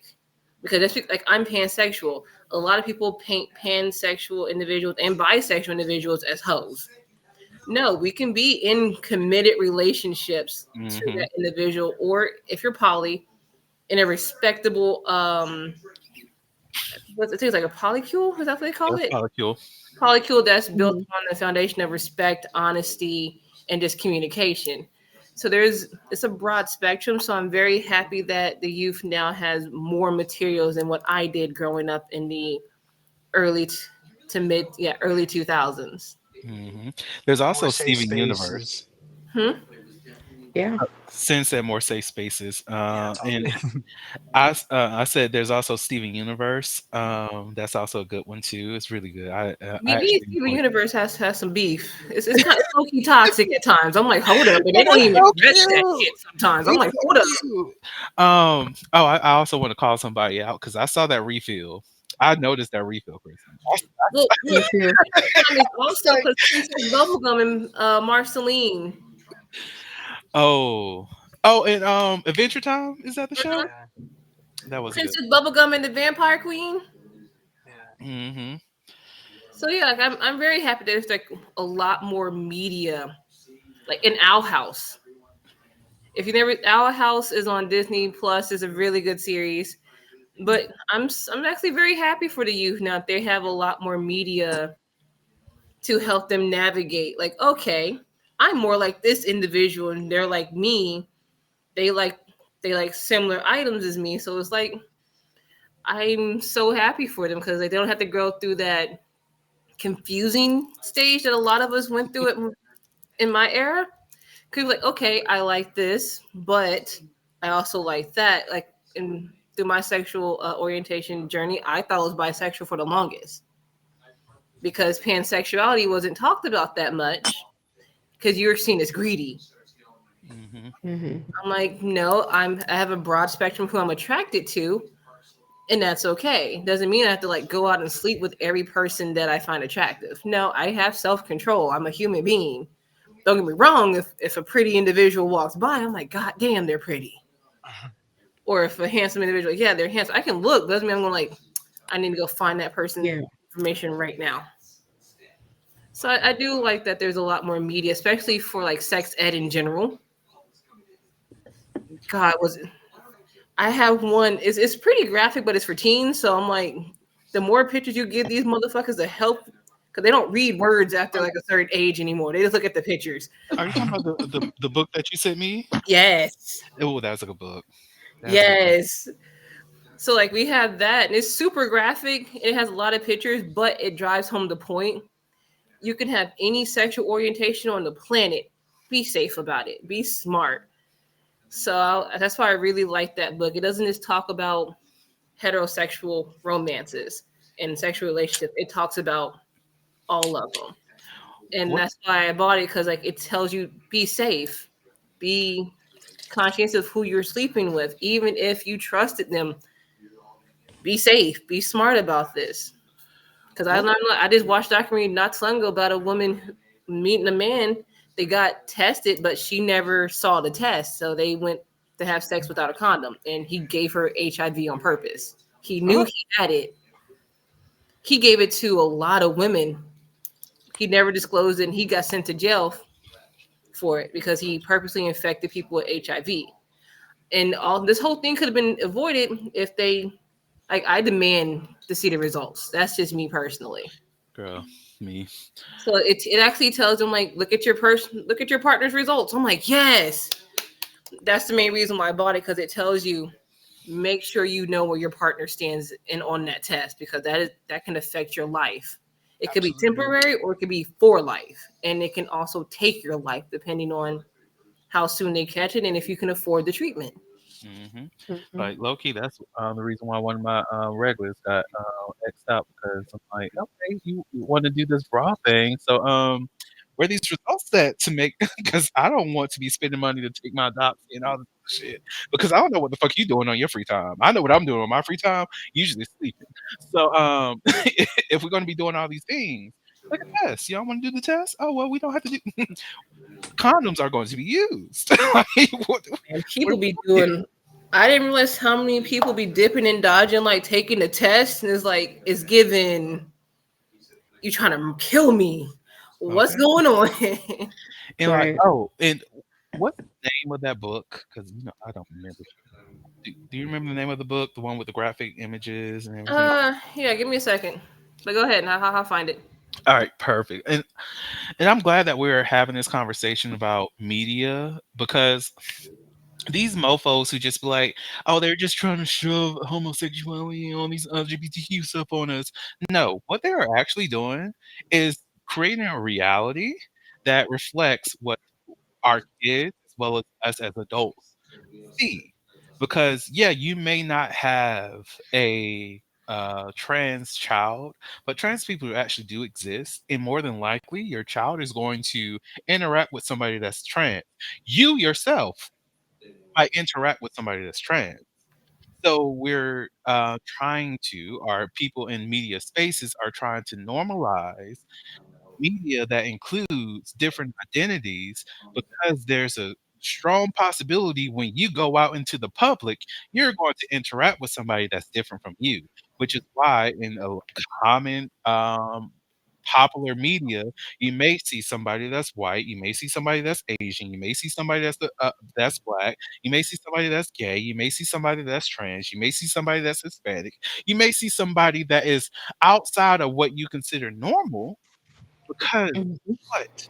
Those things exist in public in order to help other people, especially for a show that they hope gets a wide reach of fan. They're going to include those communities so that you recognize or that people recognize that these people do exist. That I may interact with this person. It's not pushing a specific narrative, is not pushing or shoving LGBTQ stuff in your face. It's just highlighting that there's somebody that you may know that is queer. There is somebody that you may interact with who's queer. And they have a story, they have traumas, they have differences, they have experiences that just don't match what you have lived throughout your life. And here's just a little glimpse into that. Little glimpse. And I that's think all. I'm sometimes I'm kind of funny with it. Um, Not from a lens of shoving it in my face, more so like, how genuine is this? Like, Yes. are you Yeah. like, was this written by queer individuals? Like this whole character that they just created? Because sometimes I'm like, no, this is not real. This is not what this would look like. And it kind of frustrates me Mhm. because it got to a point where I literally Fair. said, as I was like scrolling through TV, every show literally has like one gay person or one somebody queer, some type of individual on the show.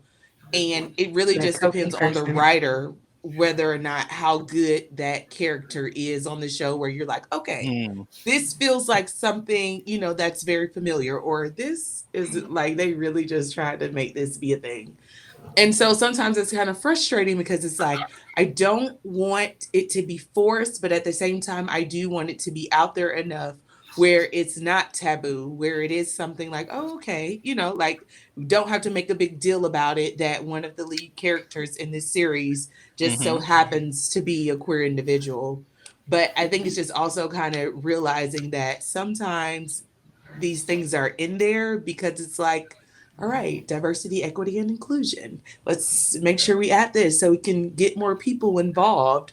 And so it just kind of begs the And question for often me a like lot of sued. times, And that's like, a how fair real is critique. it? And that is a very fair critique because that part definitely does happen. And that also frustrates Mhm. you.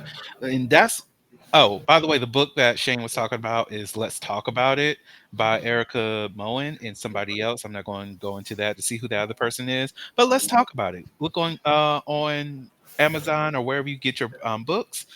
Let's talk about it. Erica with a K. That's the book.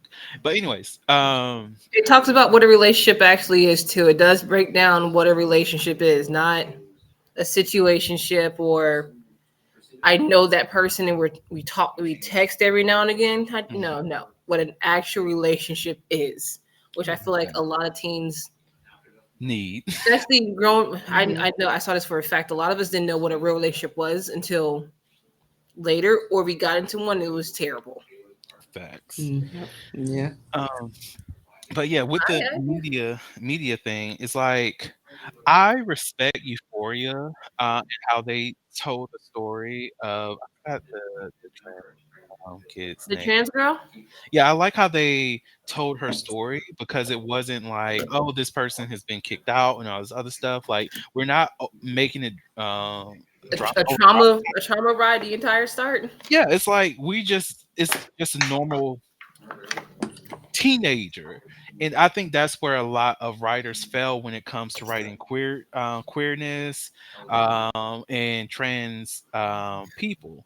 Like Pose, is also going to just do its thing because Pose did what it needed to do. But like outside of Pose, but like other media that focus on queer people try to do that narrative of, "Oh, my family hated me and all this other stuff. They kicked me out and blah blah blah blah," or they force the trauma of what queer Mhm. people experience rather than Mhm. the experience of that queer child whose parents just automatically accepted them. It's just, "I'm gay." Girl, what you talking? Who you dating? That's the fuck what I Mhm. asked. Like, you over here trying to get up out of my house all times of the night. Who are you messing with? Who is this young boy? Who is this young girl that you messing around Hmm. with? Because you Mhm. acting up.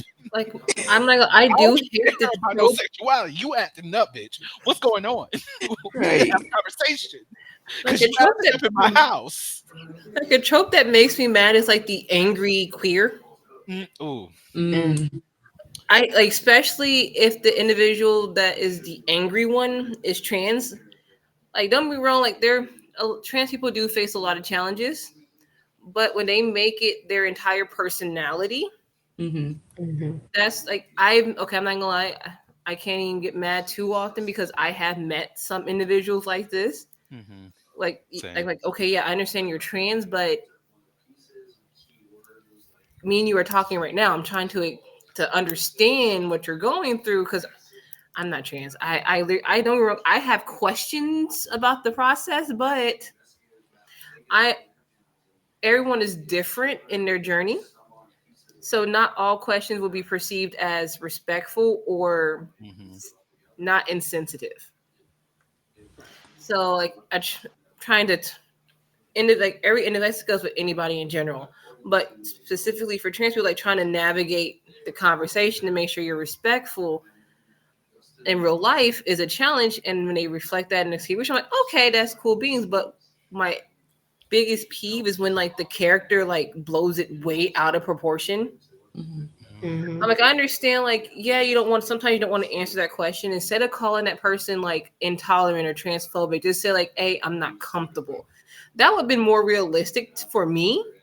Just like, hey, you Mhm. know what? I understand like you have a genuine question. It's a good question, but I'm not in the space to answer that question for you. Mhm. No. It's like if I see like if a character would do that, even if they're not trans, like they're just on the part of the community, and they're like, okay, I understand your question. That is a valid question. I'm just uncomfortable. My peeve comes where it's like that character blows that innocent question that yeah probably made them uncomfortable. Like they just asked them like some off the wall question, like it's super disrespectful. Like I can take an example. So I can't remember what show it was. A character had asked them because the character before they fully transitioned, they started off as gender fluid. I'm like, okay, when you're unsure, some people are like, okay, I'm gender fluid before they realize if they're either way. They ask like, oh, who are you today? Simple question. Who are you today? That way I know how to address you. You should just instantly you should just now die. No, if you come out wearing a sweatpants and hoodie, you like a regular motherfucker to me. I'm sorry. That's me going to the grocery store sometimes if it's raining. I'm like, it's raining, it's cold. I'm not putting on real clothes to go grocery shopping. So like that was the question, like who, like how do you identify today? And that character blew it out of like, proportion. They got Mhm. super mad. That's like my biggest pet peeves when they make the angry clear.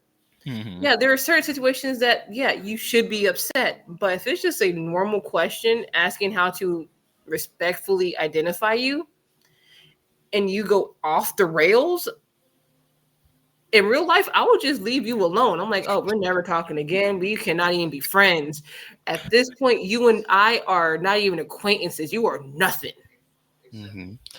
No, like I had to have this conversation with I have to say it peer because she's not really in my class, but because she was seeing a client who happens to be I think m- male uh transitioning to female, right?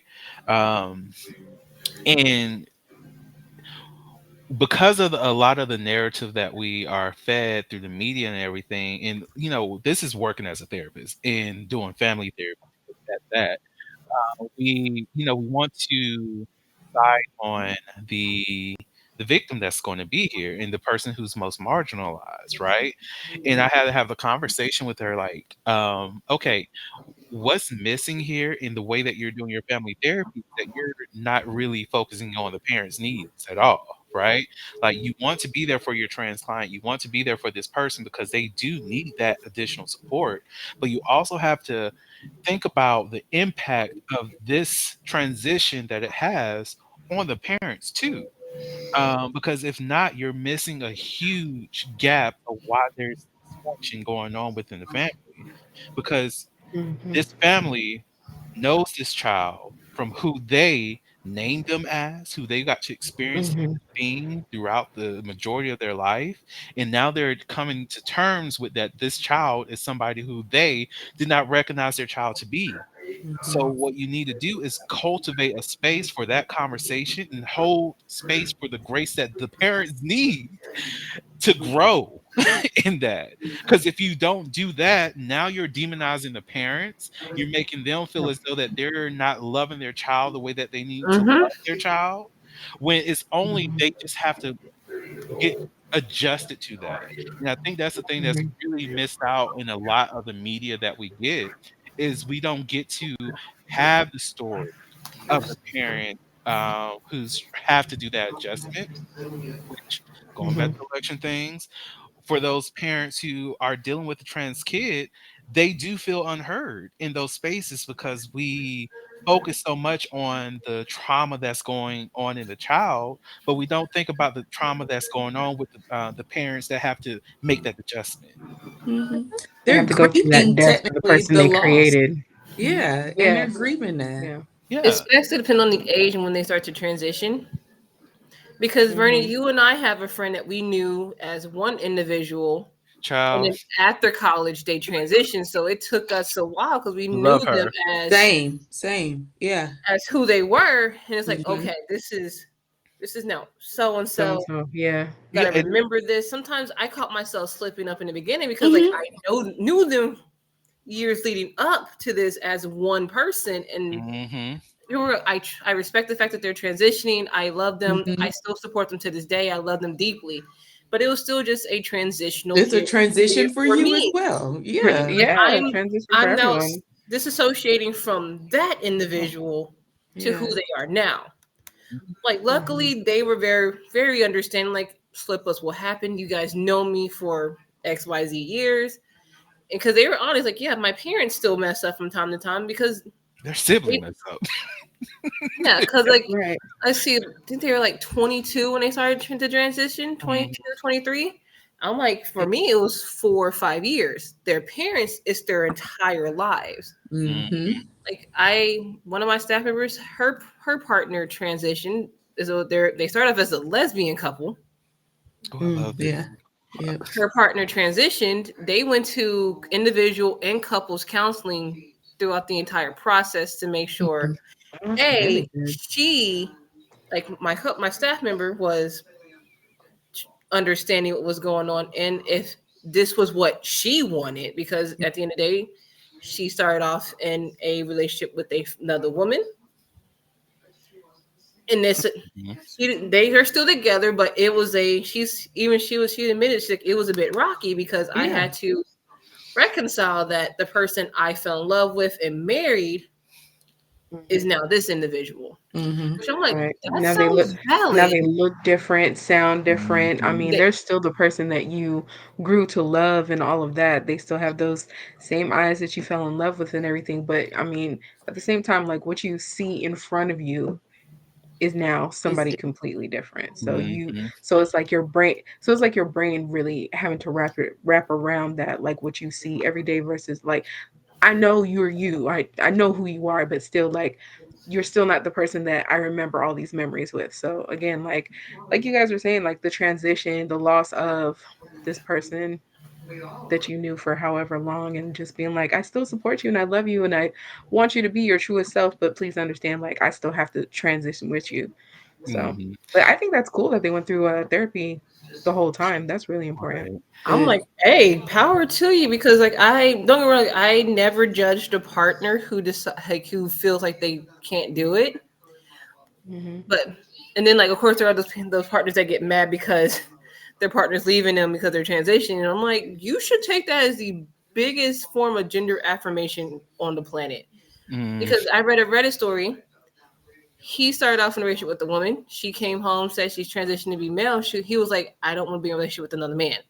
I'm like, Hmm. then she called him, then he called her, like their ex now, home, like transphobic. And I'm like, no, they you seeing you literally, as Mm, what you that's what they're saying for you because just like you're saying that was like when you first talked about this couple being a lesbian couple and then one transitioning, I'm just like, well, how does the other person feel? Because if you strictly identify or at least your whole life identified as someone who is a lesbian, I like other women or female presenting people, and then now all of a sudden you have something different. I mean, forget what everybody else is going to say and ask you, but mm-hmm, you really have to ask yourself, like, even though I love this person, once again, I still have to view this new version of you now. And am I still going to have those same kinds of feelings, attractions, physical, sexual attractions? Forget the romantic side for a second. Like, am I going to be able to still give you all of me in that way? Because I'm just like, in my eyes, you look like a man now. Like I don't like yeah, men. especially if there was any kind of trauma related to that, or if something that pushed, something that was like, I already identify as this person, but seeing how shitty men are for whatever reason, like locked it in for that person. And now you're just like, well, I mean, I definitely love you enough to where I want you to be who you are, especially Mhm. if you felt like you've been somebody else your whole life. But for me, like, I just see you as a man, and in my mind, it automatically clicks that, I don't Mhm. fuck with them for these reasons. It Yeah. low key, this specific conversation, this always brings out the toxic side of me because I'm just like, love it because, like, having some lesbian friends and just learning when the lesbians, they When the lesbians the what? identity politics come into play. It's like, and it's not necessarily to that specific person, but it's Mhm. the lesbian community, and this happens in gay Mm. spaces too. And I'm just like, y'all just doing the most. But it's like, so you can't be with a trans man and be considered lesbian. I'm just like, why are you stripping her title away? Don't do that to Exactly. her. Don't do that Like, to this. She's stripping the listen, like relationship with, no, don't do it. Now we stripping I the just, title like, no, how you are she not a explained it, lesbian. you she are actually not a lesbian. You are not a real lesbian. Like this gold she star You're gay not a show. explained real it lesbian. really That's the well. one. She was like, I've been with this person. They've been together for a while, like Mm-hmm. a while, Hmm. like over like 15 years, a while before they transitioned, like 5 years ago. How my staff member explained it, she was like, I've been with this person. They see me at my lowest. Mm-hmm. They've seen them at their lowest, not including the process of transitioning and all the care that goes with that. Mm-hmm. But Mhm. she was like, I've been with this person for 15 years. I've seen them at their lowest. They see me at their lowest. They understand me. I understand them. She was like, she was like, that's why they went to personal therapy outside of the Mm-hmm. couple therapy, because she needed to wrap her Her mind own around, feelings. yeah, like, Yeah. how does her love and feelings for her partner weigh against their transitioning? Mm-hmm. Because yeah, if they're only dating for 2 years, it'll be a lot easier in that decision. But because it was 10 plus years, she was like, this, like, his transitioning of anything that could have happened in our relationship, that's literally at the lower end of the spectrum when it comes down to like life changing decisions. Mm-hmm. Because yeah, he's no longer who she married and like met and all like that.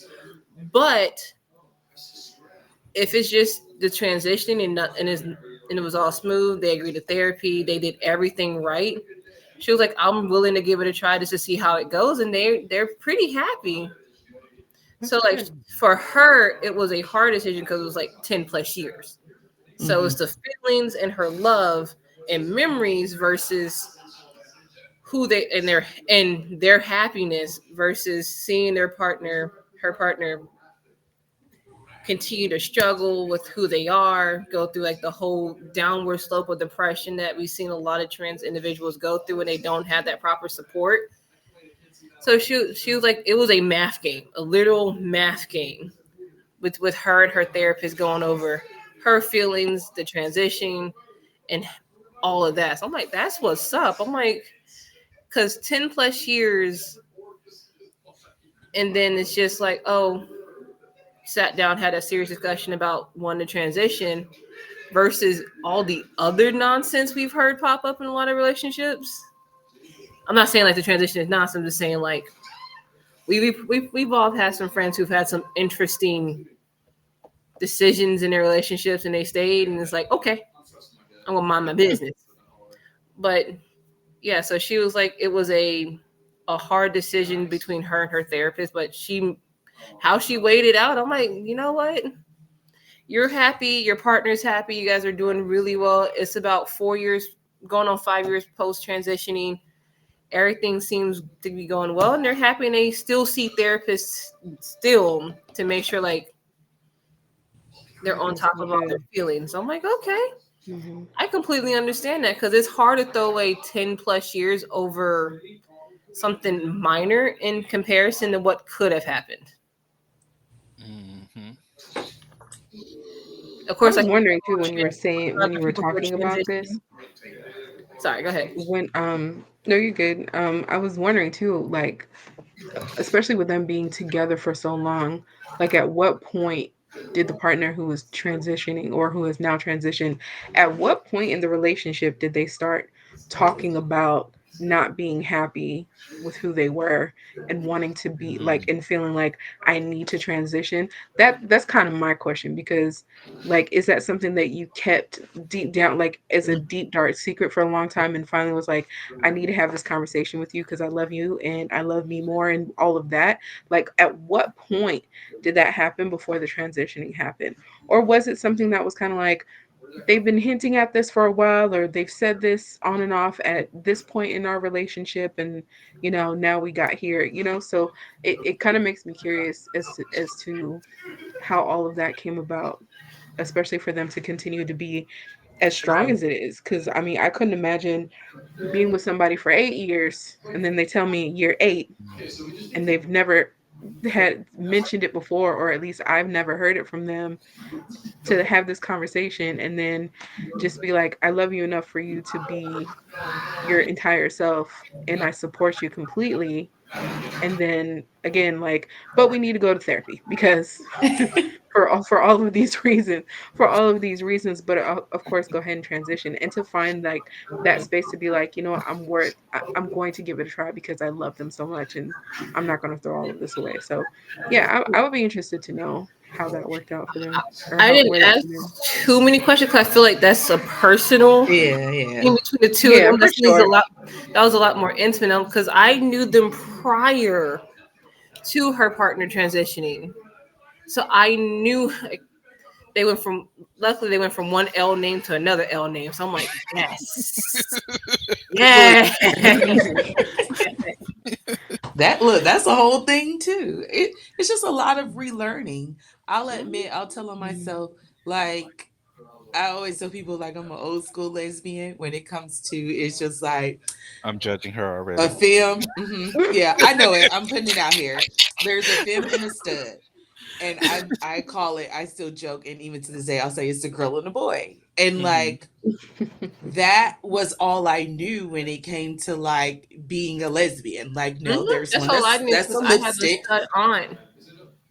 Mhm. Yeah. And so it's like for me, like I will credit my best friend with really exposing me to like different kinds of queer and just like all people. And so one of the things, and that's one of the things I was supporting, which is alt. And basically it's just a safe space for queer black folk to get together, and whether that's dance, drink, party, network, all of these things. But it wasn't until her where I was starting to be introduced to people with pronouns they, them.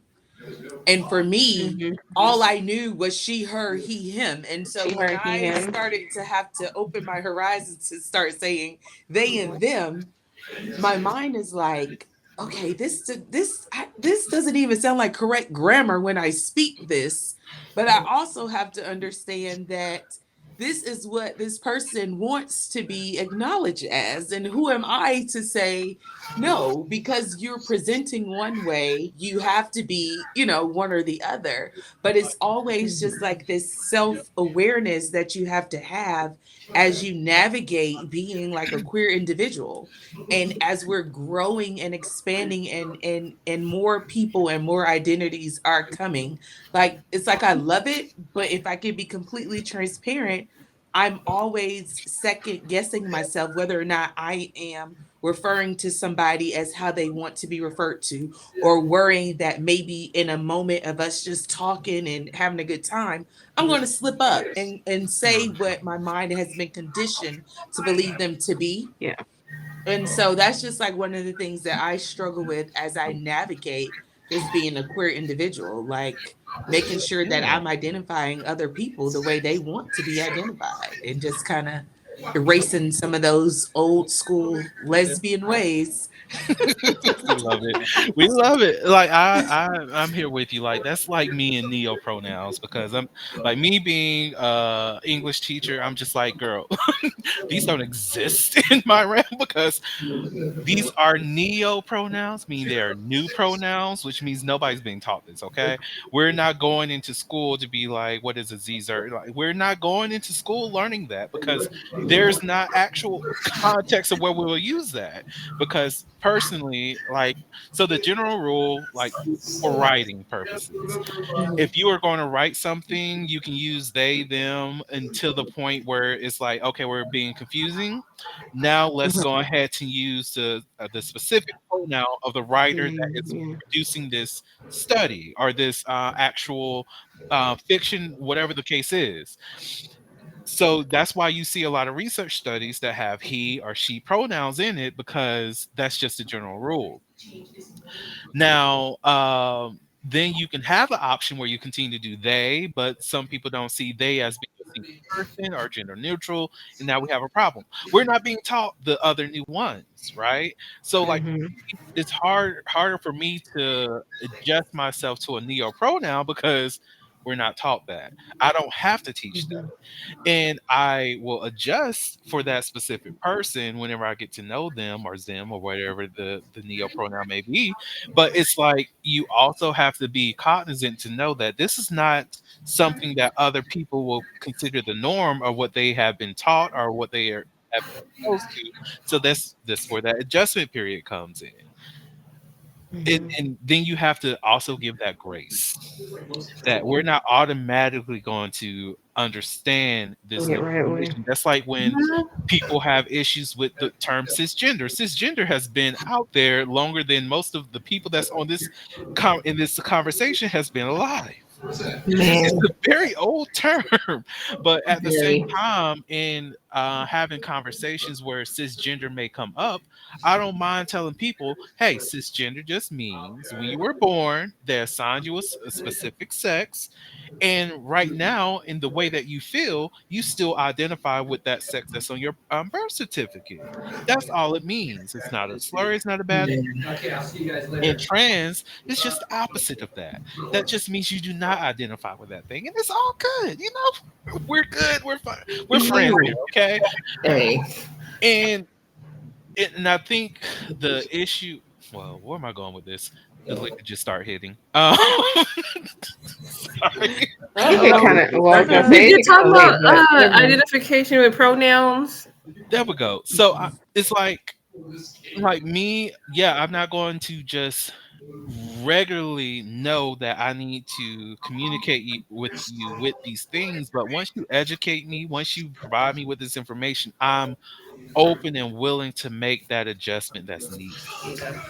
I struggle with the neo genders. I mean neo pronouns. I'm like, hold up. Girl, there's like 85. Um, because I'm not. I did short circuit one of their brains once. I'm like, so this is in English, right? Like some of these letters can't be pronounced in other languages. So I'm like, it's not very. They're like, it's universal. No, It's no, not. it's No, it's very not. American.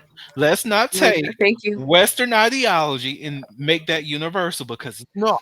Okay. because it's not because even because American English isn't regular. The No, Queen's English isn't. we're So, like what are we talking we about? we're like how Drake does his lyrics. We're a mash potch of other people's stuff. Ooh, the shoulda. We're a mixed pot for real, like literally and figuratively, a mixed pot.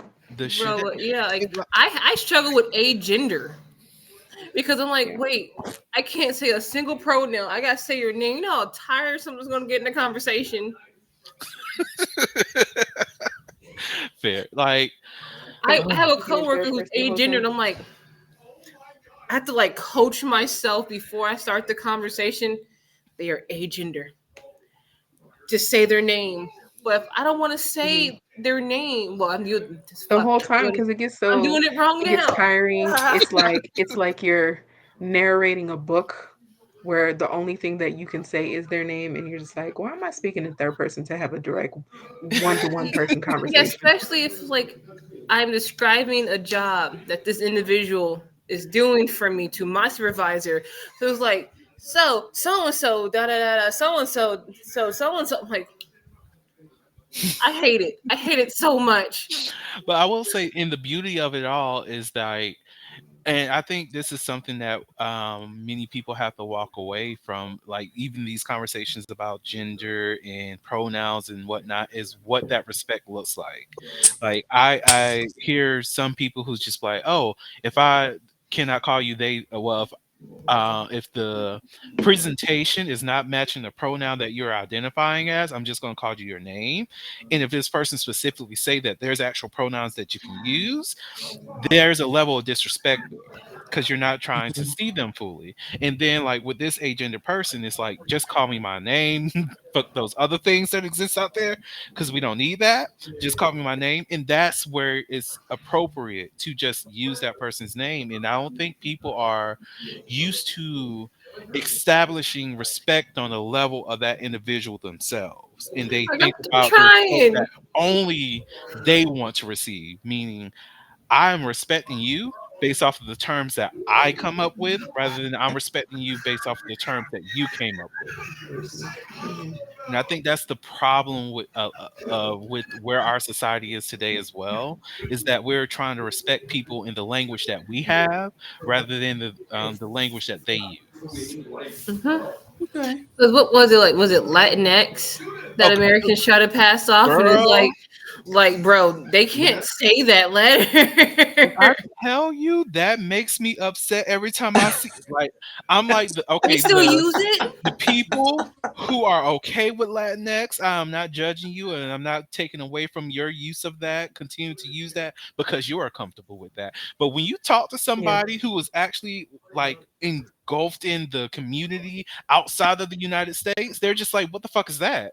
Like, there's Right. gender neutral language that you can use, even if you want to say Latin, you can say Latine. There's actually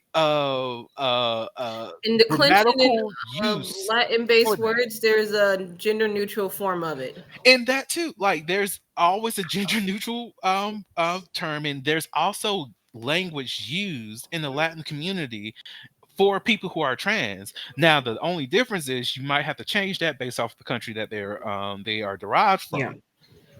Mhm. And that's the only difference there. But if that person is not aware of that, and if that person doesn't know their heritage, okay, I get that. But there's still language that works with the language of Hmm. Spanish that actually goes along with gender neutral terms, and we just choosing not to use that, so we're just going to put an X on everything. What are we talking about? Like, I would love for there to be a gender neutral version of Mrs. and Miss and Mister, because I'll be Mm. sending people emails and I'll just be like, I don't know if you married or not, and I don't want to disrespect you Right. And because I y'all don't care. motherfuckers be getting Most of real serious about that. Bitch, I'm fucking married. Oh, I'm sorry. I don't know you like that. so it will be so it will be Oh, to whom this to who this may concern the sir, whole time. Not sir, or to who madam, makes it turn. Vernon. Dear Right. first name, It's sir or madam. sir or madam. That's it. Hmm. Or Madam X, or Madam with the X where the A is supposed to be. I'm I don't know. Vernon. Sir Vernon. with If the I But was X. some asking What? you, I people would. but some I people would. refer to themselves as Zer also. So That should is it true, be because you No, was no, no, you were sir. Man, me and these neo pronouns be fighting. I'm like, I'm wait, what? telling you. Hmm. Son of, I'm like, who misspelled this? Because like the way they're spelled, I'm like, what poor dyslexic child made this list? I'm so done with you. I think I I'm seen like, that one time with someone's like social media handle, and it was supposed to be mix, so MX. And so I I've thought it seen was that. just someone who just put the X after the M, because you know how some people would do that as part of their like handle or whatever. They'll put X's in different places. So I thought it was that until they said that this is how you The pronounce. I said, gender. "Oh, Mhm. that was my bad. I thought this was never mind." And that's a useful skill to know as well. and then you gotta look away, like, oh, I'm so sorry. Thank you for Right. letting me know. I'm like, damn, I just got Right, dumb. exactly. I'm like, "Thank you for letting me know who you are." Yeah, like the English language is very gender based, most definitely when Mhm. it comes to the titles that we provide to other people. And It is a hard adjustment, but it's also adjustment that can easily be made if we choose to do so. And it's just having the foresight, one, the ability to hold yourself accountable, apologize for when you make mistakes, but also with acknowledging that okay, there's a difference in how I approach these things. Like again, when it comes to neo-pronouns, if you tell me, you let me know that this is the way that you identify, I'm going to use it for you. Because that's how I show my respect to you, and I don't want you to think that I'm being disrespectful. Now, if you fuck around with those fuck arounds, I'm not going to misgender you or identify you any way that you don't want to be identified, but I am going to correct you. And I don't want you to think that correction is coming out of any kind of transphobia, homophobia, whatever kind of phobia you're going to come up with. No, this is based off of your actions, and we can talk about that. All right, and you, Or it could be gender neutral when I cuss your ass out because bitch and motherfucker works for everybody. and exactly Exactly. that's a gender neutral term. When I say nigga, I'm not Okay? talking about a man out here. I'm talking about everybody. I'm Hmm. talking about all of y'all. Nigga. Everybody could be a Yeah. hoe. I legit told somebody, I'm like, listen here, I'm gonna respect you for who you are, but don't get twisted. I will disrespect you on the highest degree while maintaining your however you wish to be identified as. I'm like, I'm I know that's right. disrespectful to the nth degree. If they had a PhD in it, oh, I'll be teaching courses. Don't play with me. Listen, you can be 'Cause identifying I as told a trans woman I was at a bar. I was literally my bitch. She bumped into me. And I'm like, oh, I'm sorry. And she got rude with me. I'm like, hold up, hold up. I legit told her I will beat you like the woman you claim to I was about be. to say, That's mind you, what you I teach said. you to fight. Like, I don't care. Do you have hands? By all means, we can go run them outside real now. Right. Because I anybody can get them. And I told her partners next to her, I'm like, I fight men too. If you're talking to a person who will fight children and the elderly, you think I'm gonna fight you? She said, my hands are rated E for everybody. everybody. I work They're with respectful of children. I all. work with everybody. So I'm like, my hands are rated E for everyone. If I fight kids and the elderly, what makes you think you are safe? Right. No one here is a Now, minority. Everybody is equal on this planet. Oh yeah, I hate everyone equally. there's some truth But about don't get fighting below kids. the dislike. If I don't like you, I'm very clear about that because I cannot afford to have you thinking we're friends and I run into you at the grocery store and I walk right past you. Right. No, I needed to know right away. I don't like you. Don't talk to me if we're out. If we're at work, I'll be civil. Outside of work, And I think paper means more to me that's than you. a conversation that needs to be happening a lot more because people be thinking just because I say, hey, we're friends. No, my mama raised me right. So having basic You can't be courtesy, calling everybody your friend. Courteous.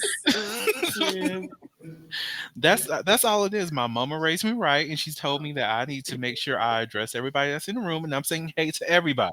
Now, basic decency. if you want to know whether or not I really like you, ask me because I don't have a problem telling Please, you. Never did. To please your ask face. me before you just start assuming stuff. Don't assume we're friends. Do not. Do not. Cause if you're gonna get I'm your feelings hurt at Kroger. look, if you I'm like, do I not don't know have you. my phone number, we are not friends. I don't know That you. part. If I am We don't not know her. actually ready to text you, have a phone conversation with you, mm-mm. You have So my phone number for work purposes only. If it's not about work, why the fuck are you calling me? we ain't friends. Don't call me up online. Look, Stop her running my minutes up, despite we not being in the air. We got to pay for Run minutes my no more. minutes. look, bleep, bleep, bleep, bleep, bleep. I'm Vernon. Tyrone just left me, bitch. That's something that you gotta deal with. Why are you calling me? You knew Tyrone was shit. Like, Right. why are we talking about this? You need to I'm like, talk my to your office therapist, hours talk to are. your friend, talk to our Not my office Mm-mm. supervisor hours. because why are And you post calling on Reddit. Who's on Reddit? I legit You'll told have my all kind of sister that once. responses. I'm like, girl, every time I talk to you, talking about the same fuck shit with this ain't shit nigga. Post on Reddit. I'm getting tired of hearing you. I'm so Right. They'll tell you A everything you Reddit do and don't account need is to know. free and anonymous. I am so done. Reddit actually has some good porn on there. Actually, some people really do be using Reddit as their little diary. I'm like, by all means, however you need to get it out and not bother people with the same story. That's how you Mm-hmm. do it. People on Reddit do not listen. They're like, I want to stay in a relationship, even though clear signs of them not liking you. You're gonna stay? Okay. Not my business. Not at all. It was a Speak good read though. Thank you very much for the 5 minute read that I got. But ain't my business. this refill game is beautiful. Oh my god. Listen, the way she turned I her Child. was camera off, wondering because I opened was it like like, nobody was gonna why hear Like it, I'm and trying to just figure out pour a what to little do bit. I next. saw so her. much? I I had keep this segment, noticing. y'all. Like, I'm I like, keep okay, Shane said, now "Check the I'm bar." convinced, like, when they use the cups on Love Island and Love is Blind where you can't see through them, I need that because you're clocking what I'm putting in my cup. And I feel like it was like this at the start of the show. This is just where Like it's these at. are It all was. recipes on the You a slow wall. sipper, Kristen. I don't even know. Like, do you feel any of the wine that you drank? Because it's like you just didn't drink any at all. So, y'all want me to tell y'all a secret?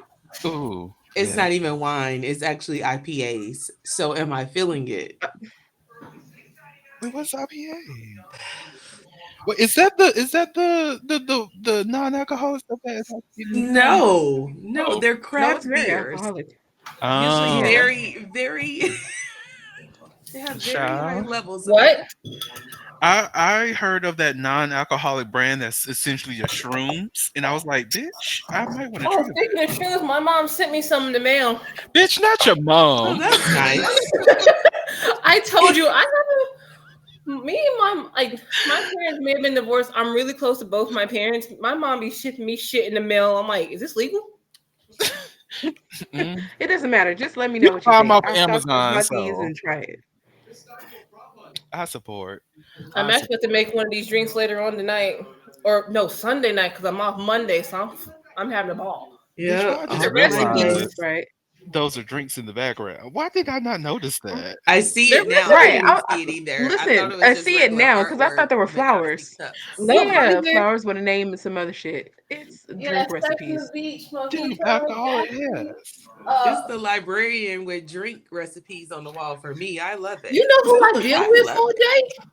These niggas. I love it. Man, I work with. I She work in said, "You East don't see making the East. stocked bar behind me? This is my office." I wish, but no. Like, what is it? My mom came back from a cruise from the Caribbeans and mailed this bitch to me. Was that the white Hennessy? I can't really. Yes. Yeah. Yeah, I'm that's a not even good sure if I'm one. ever going to Oh, open this. well, that it burns. That shit burns. Hey, Vernon, I got something for you whenever you visit. You remember these days? Ooh, girl, okay. I It's don't not, like it's it. not the I honey don't though. care for crowns, so I'll be there soon. by all means. I mean, if you can help me clear out some of these liquor bottles, I've had some of these for some time. Girl, But well, I don't like buying liquor, so if I could get anything for free. this was a Speaking birthday of which, gift from my boyfriend. It's mead. oh, but he couldn't get the Sir Davis. I'm The judging who? Sir Davis. We had the conversation about it. Oh We don't yeah, purchase that ourselves. yeah. We find the gay friend, and that's still because we know they I have have a couple gay friends. Hold up, I'm at the see Mike. Hold up. One's a furry. I'm like, I know you got. Come on, I know you got the money. send the message, girl, because they got it. Like, I went to. Remember, I told you I went to the furry convention. Oh yeah, that's right. Like, Wait, who besides me has tried Sir Davis? And this is not an Haven't ad for yet. Beyonce. Haven't yet. I wouldn't mind trying it, but I just not have Find your cared enough to gay look into it. friends. They got They them. got it. Okay, okay. I'm about to. No, you're talking Right. about this very specific gay friend, though. It's The not one every with gay friend. the one with the white boyfriend. Right. I was gonna say the scammer. Or the scammer girl. Can we talk about the scammer gay friend? Can we talk about the Wait, scammer gay friend? I love mine because I gotta check in with them and be like, all right, this is my Christmas list. I need to make sure I give everybody items. So Not when the you What hitting do up you scammer. know? look, when you hitting up Dick's Sporting Goods, I need these sizes and sweatsuits. Like, don't play me. What Give me gift Yeah. card prices. you Listen, by have all that I means, can get use how right you get it. now? Because most of my edibles come from my disabled cousin going to Michigan, my mama's money to buy me my mama some edibles, and then my mama mailed them to me. Yes, I got that. How you get it? I get By it. all means, I will milk my disabled cousin until that bitch dies. And when she finally passes, I'm gonna be pissed because I'm like, damn, I can't get the good shit no more. You are my resource, man. But I get Like, I'm it. about to get another shit. Vernon, this is not the Is type this of illegal? What you about to say is illegal? no. Like there's some there's like edible shit like ice cream cones. Oh no, I cannot do this. They're great. I believe it. Shit, I had a great time. I was Child. legit putting shit together. I'm like, I am high as fuck. Why am I out here with the impact driver? I'm like, oh shit, I'm finally like a real lesbian. How? All right, don't get these lesbians up on this damn podcast. Like, let's be real. Oh, We all know the construction lesbian. Lesbians are We all know that one It's giving lesbian Butch. that literally It's can giving put Butch. anything together for no goddamn reason. It's giving Bob the Builder. Yes. It's giving statty. right. It's giving statty. It's giving Like, statty. bitch, That's stud come over, daddy. for those glance who at the don't know. instruction and put it together perfectly. Like, how? Wait a minute. The ones that can change your oil. Hmm. Oh, They're the ones that U-Haul are advertising towards. bitch, the finances are always together. Always. Oh, so if there's a statty out there who just wants them a man, just for the play, just know I'm always available. For tax purposes. For listen, Tax we have Trump in purposes. office. If you need a husband, If you need a husband, if you would like to have a lavender relationship, hit Vernon up. You know. I'm here for all the statties. I'm here for all the statties. Okay, No, just like, letting my y'all know. mom has, of course, there's the classic rings, like the like peach rings. My mom sent me a lot of stuff. I don't even know what half of them do.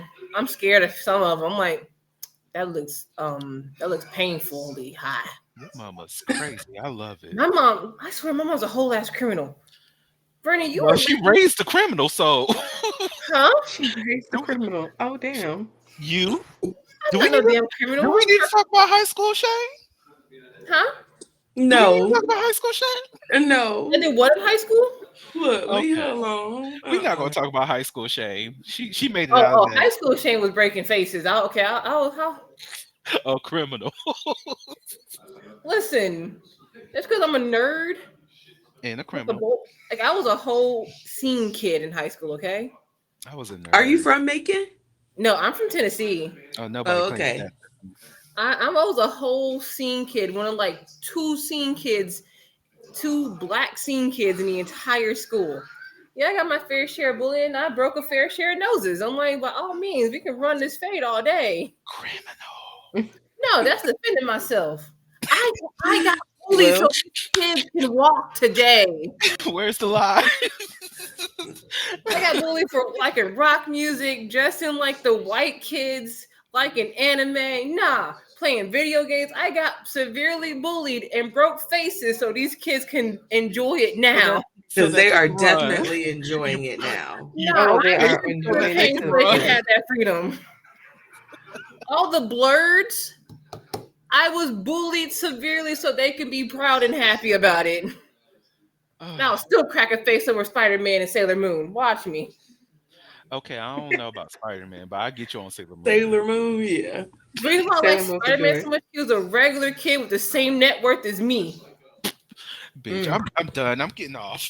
The representation. Shane But said the It representation. matters, right? It matters. I'm like, Taking us finally, all the way a back to Peter the Parker first was question. Yes, it poor. matters. Peter Parker was struggling Right. out here. Right. Living with his auntie and just Working trying to 2 do jobs things to pay and be a rent. different I'm like, kid. Right. So, well, since we here and we talking about comic books and everything, and we all know Vernon loves to slander Batman.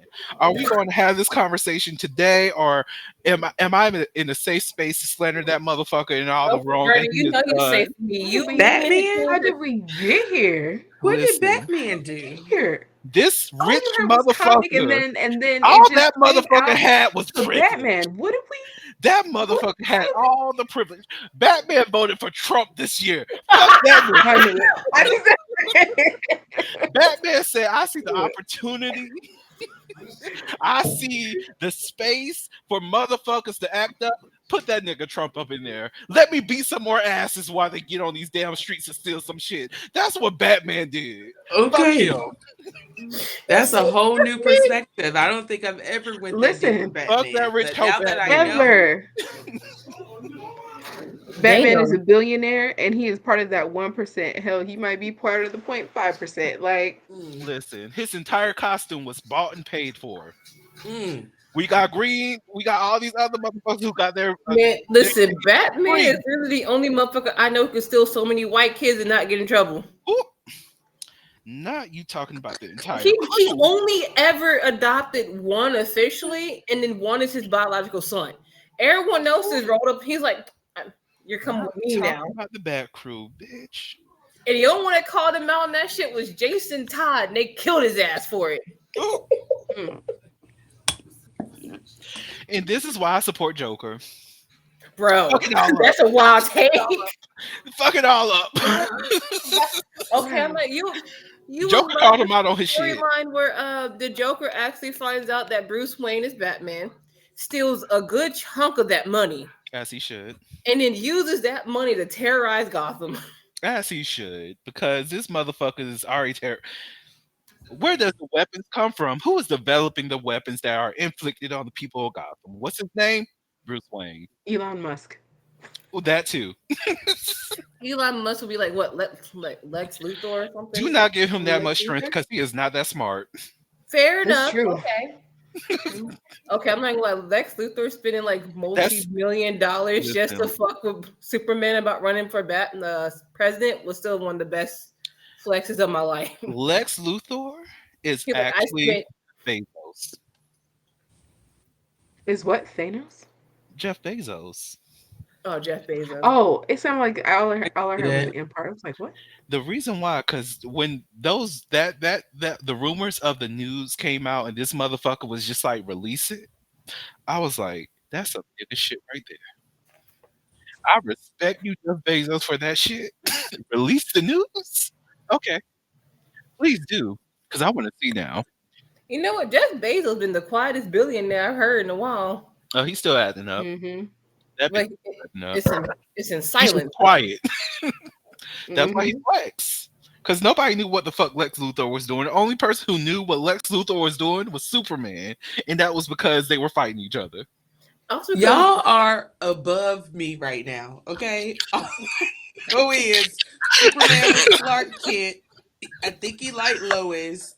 Batman got a fire ass car, Trophy. and outside of that, I don't know, y'all. I don't know. I'm a I Green don't Lantern know. fan. really? Well, actually, I'm a Blue Lantern fan. The people of hope, I love them. Green Lantern just like, you know what? I'm here. It's green. It's all good. Well, depending on the Green Lantern, some will run a fade and without even blinking. It's like, put them up. What was their thing? Isn't it? Is the Green Lantern courage or some shit like that? I don't know the fucking colors. You know I'm colorblind anyway. I ain't know there's a blue one. Fuck that. Go away. I know the orange one was evil. I think theirs was anxiety or fear. Anxiety. They're not That's freaking necessarily hilarious. Can you imagine you being an evil villain powered by anxiety? If he came to the U.S. like right now, he would be unstoppable. Girl, I might need to change my core. Like hope was strong, but anxiety will fuck motherfuckers up. Do I Ooh, need to Inside be Out a Yellow 2? Lantern?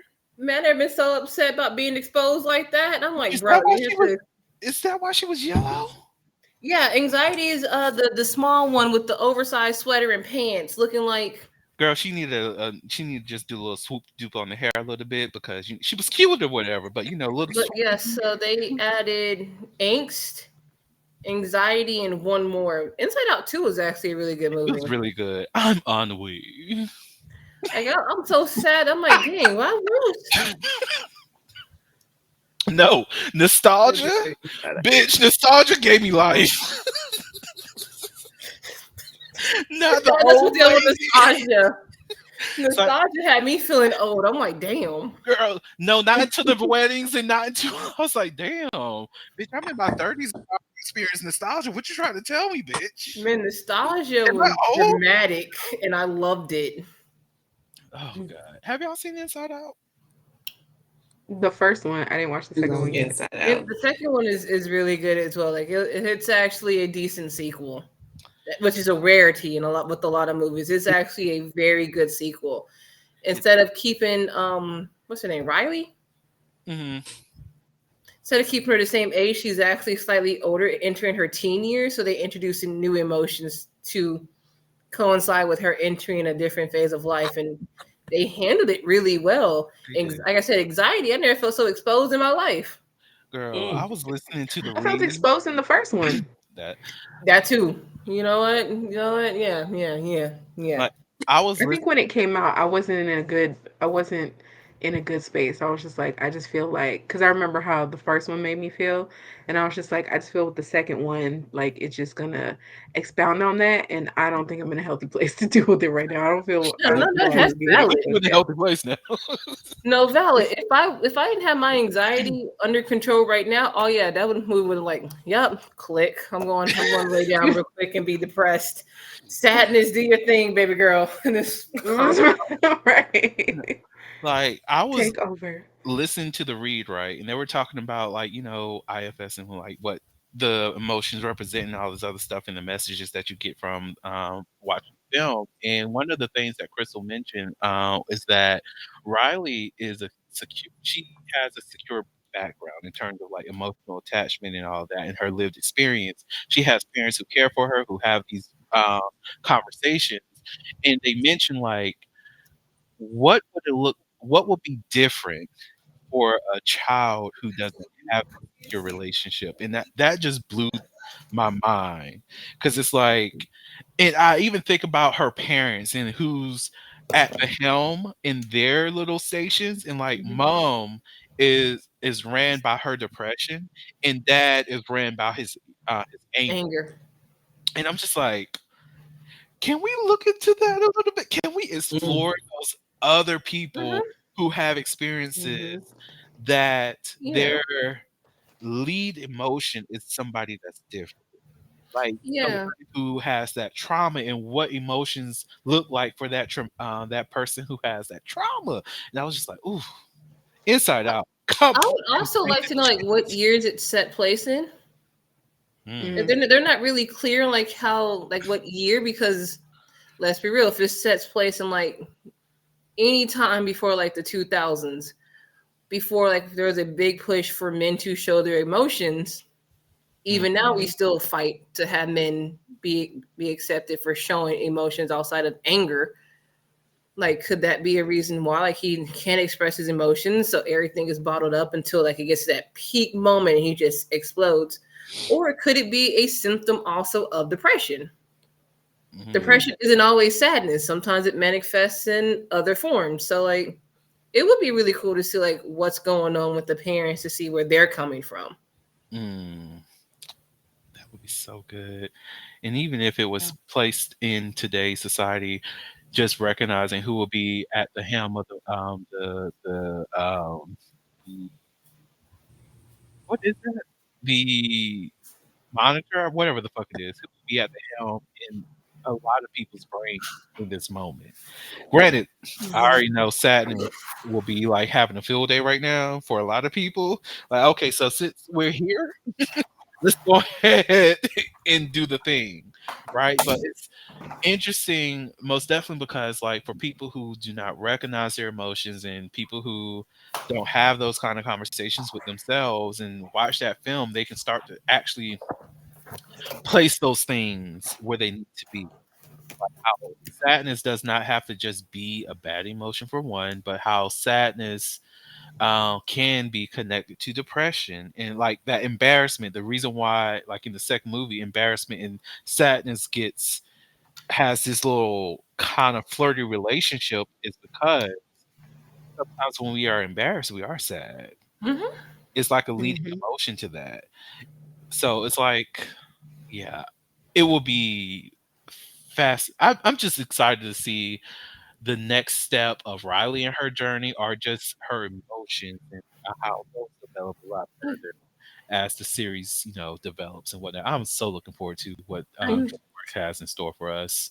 Like, it low snatch my key wig, Disney, snatch it. like it low key's touched on something that a lot of people don't talk about. Cause Joy was like, she has to be happy. She has to be happy. Sadness, go back to your corner, kind of deal. Mm, It was low key touching on toxic positivity. Mhm. that Mm. Stuff like that push, like why are you sad? You have no reason to be sad. Riley, the main character, like she moved from everything she knew. Even as an adult, like we may not, like we know what to expect because we planned it. That's what we wanted to do. But we still have that anxiety that follows us. Like, what if it doesn't work out? What if X, Y, Z? But with the child, it's the anxiety and the unknown. They don't know why we're moving. They just get like a brief explanation, like mom or dad got a new job. I think in this case, Riley's dad got a new job. So they had to move to a completely different state.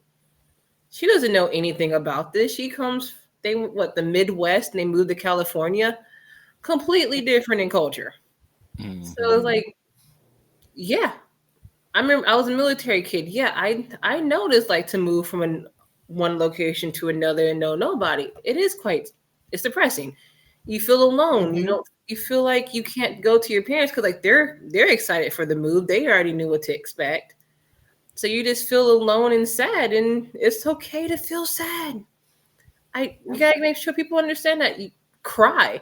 Crying is actually good for you if you don't overdo it. Let's be real. So we know people who cry just because the wind is too cold. But if you're feeling sad, express it in a healthy manner. Don't go and like mope on someone's couch for 3 days. No, don't do that. If you need to cry, cry. That goes for anyone. If you need to cry, let it out. You will feel a lot better. Still sad, but at least you got that lump out the way. mhm. I really love Inside Out. I may actually buy it. Girl, I'm gonna rewatch that tonight. I'm Yeah, not. I'm not trying to be in my feelings. No, I need I'm to be gonna in my sit down feelings. and watch Jerry I Springer. want to. I still want to watch it, but mm-mm. Yeah, I gotta watch something.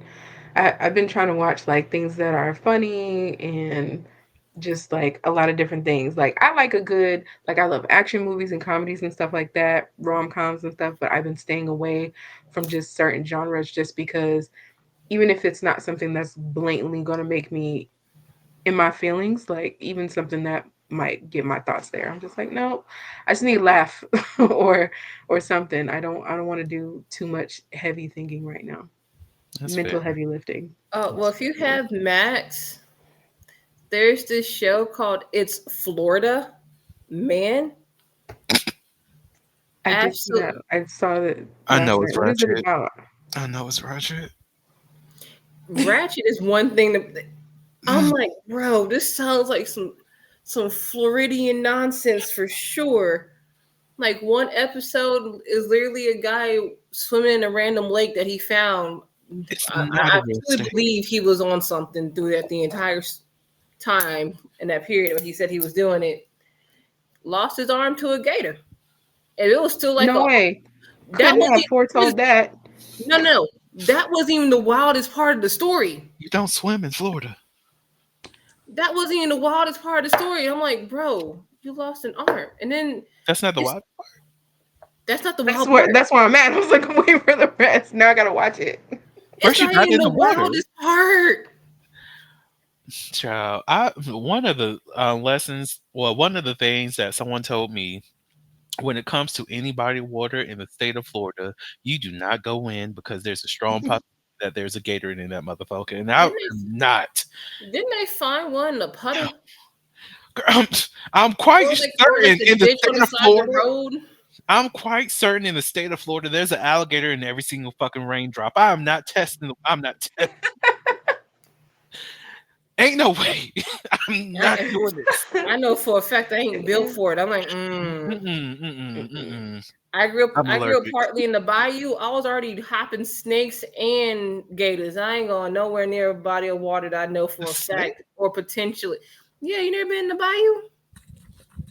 Man, the number of times we had to wear rubber boots because our granddaddy sent us out to go hunt crawfish, and I didn't realize until I got older. I'm like, this old man did not care about us. Not at all, but fresh He crawfish. said, "Be safe. I covered your ankles." Like, what are we Listen, doing? listen, you are covered Literally, by the Lord. Do everything that you need to do to get these crawfish up in this house. I'm not doing it, but you do we everything. Oh, literally had God protects the like six young and the grandkids dumb. outside, and would sometimes not even without gloves. We up here sticking our hands down these massive like Mm-mm. crawfish built up. So like we would knock off the top part, stick our hand down. It's like ha ha ha ha ha. What was the yield? How many and y'all crawfish did thought that y'all? this was a game and it was fun, right? We were We kids. lived a dangerous we Uh, lived a dangerous life as children. how We many did. crawfish were on the table at the end of this? That's the real I mean, question. Depends on the season. Sometimes we just went out to get them to add some little flavor into the dish. But if we actually went out for a crawfish haul, we definitely weren't getting enough for everybody because we were kids. Oh, We can't carry that much. that's fair. Damn. But he yeah, I definitely had couldn't my imagine. you don't be sending kids out there. You know, kids today won't survive the way we did. Hell no, they could barely survive going out riding the bike without a helmet on. You don't have a map, no Google Maps, no I'd be maps to tell you worried. where you're going. You just, I hope you know how Man, to get there and back. we navigated Please, based off please. the trees. Like I know this tree. Right. I know that tree. That's that's the light post That's so to and so's grandma's house. house. Right. Right. We went by We 6 blocks landmarks. We like away. street names. Mm-mm. I learned street names so I No, was like in my teen years. I'm like, this has a street Yeah. name? Mm-hmm. that's I knew funny. my address because you have to memorize your address. But other than that, I'm like, what the fuck is a street name? There's there's that weird windmill right there that we turned left at to get to Johnny's house. Bitch, how did we survive? Jesus. I don't Did even know. I was thinking about that. critical I'm like, thinking. Fair. Critical if thinking. Knowing how to read, knowing how to Mm, comprehend what we read. mm-hmm. we knew what to touch Mm. and what not to touch. Girl, Right. important Right. skills. Important skills. Important skills. I don't know what that mushroom What's is, and I'm not crazy? trying to die today. I'm not trying that. What's crazy is our generation is gonna be the Bear Grylls of the new generation. You know what I mean? Bro. Like it sounds like we was out here doing crazy stuff and surviving and stuff, and these kids are just like, I don't even understand how you survived a mile outside of your house. I'm like, because I didn't need a map. Like I knew where I Man, was I going. was 4 miles I away paid from my house attention. on a regular. I knew my neighborhood. Right. I knew how Right. to get the fuck You home. right. You 10 miles away from your house. 10 how do we get 10 miles? But imagine these days. Well, how is my child 10 miles away from here without me? What? They barely know their address for real. Oh God, Nah, we were kicked out the house and told to go play, and we were somewhere. yeah. Yeah, We're outside playing, but around. we were somewhere. This is a Right. reminder that I cannot get sick until I die. I just can't. I don't trust these doctors. These new doctors. What? When were you born? Was it COVID or after COVID? I Show need me to your know. ID, please. I need to see your fucking ID Right. because I don't put my hand in anybody who was born after 2007. Mm-mm. Mm-mm. No, not at Yeah. all. Not at People are all. already doing that with Right. nurses. They're like, I need an older nurse. Get in. I, Mhm. you don't Right. know how to read, bitch. We're not doing it. Right. You Y'all know came how to out thinking work you a learned everything in them laptop, books. an No. iPad, a tablet. You know how to work those, but do you know how to work my fucking heart? No. Correct.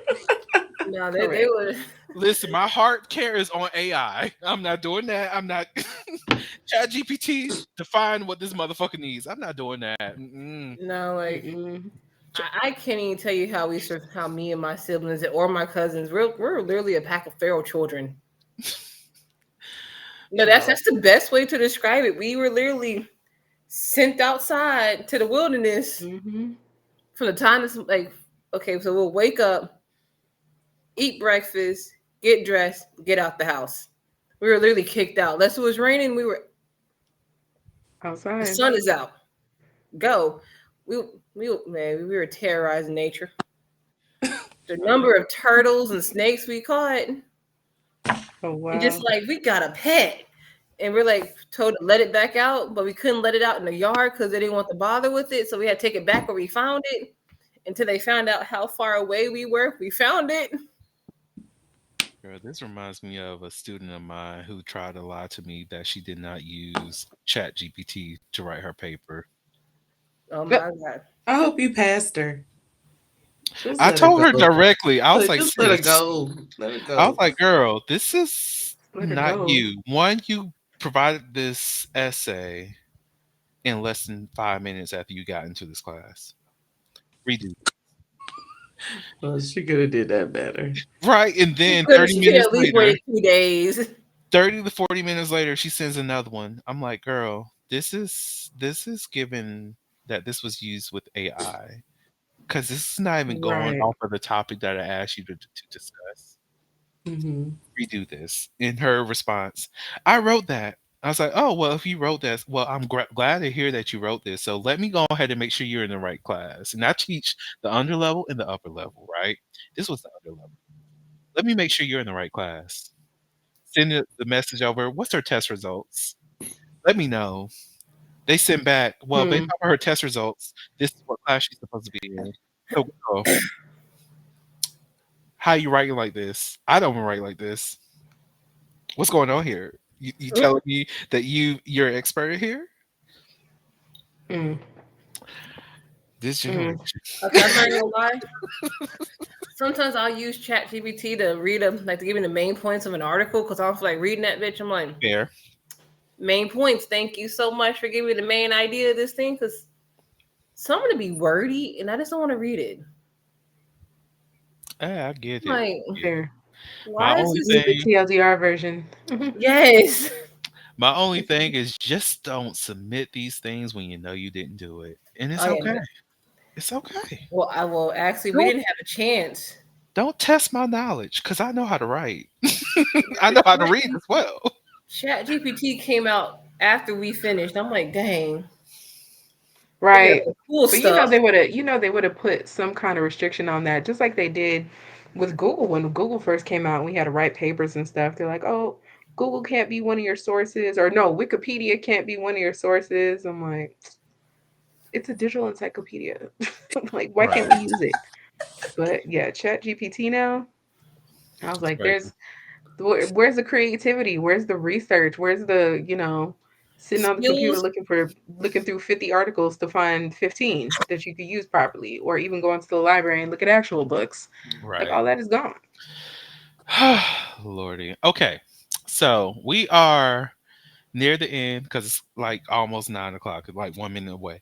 So for any person who has a last message that they want to share about how to find some sense of normal in this new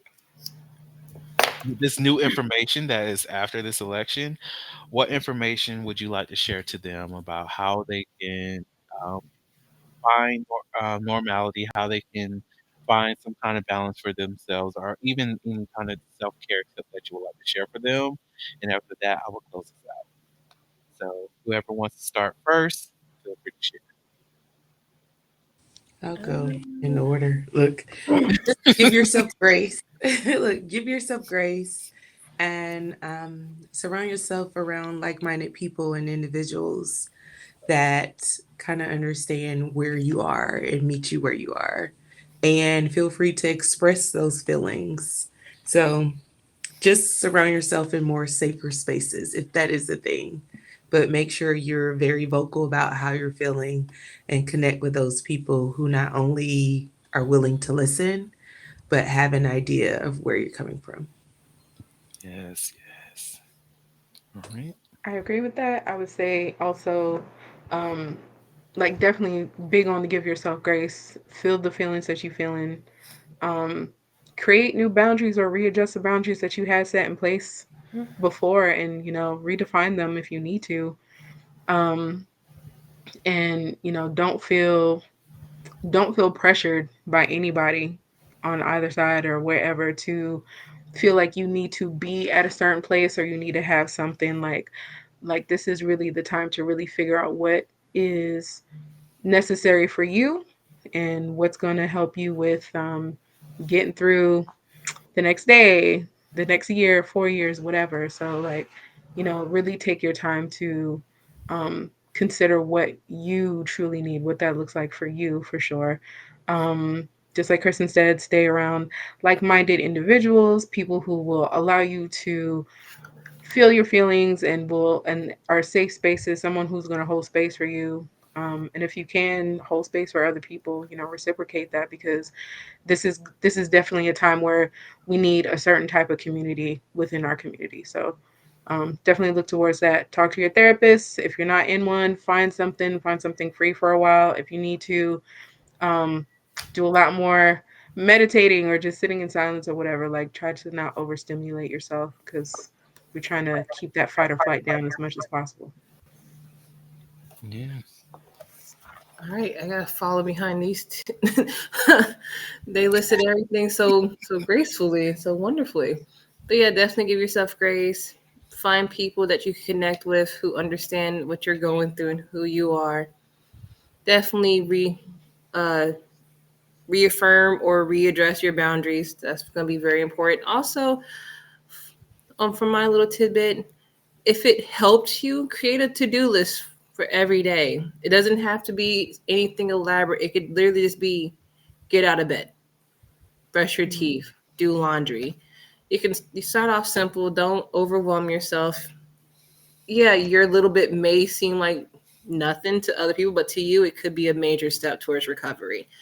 So be patient with yourself. Don't measure your progress to someone else. Everyone else gets through everything differently.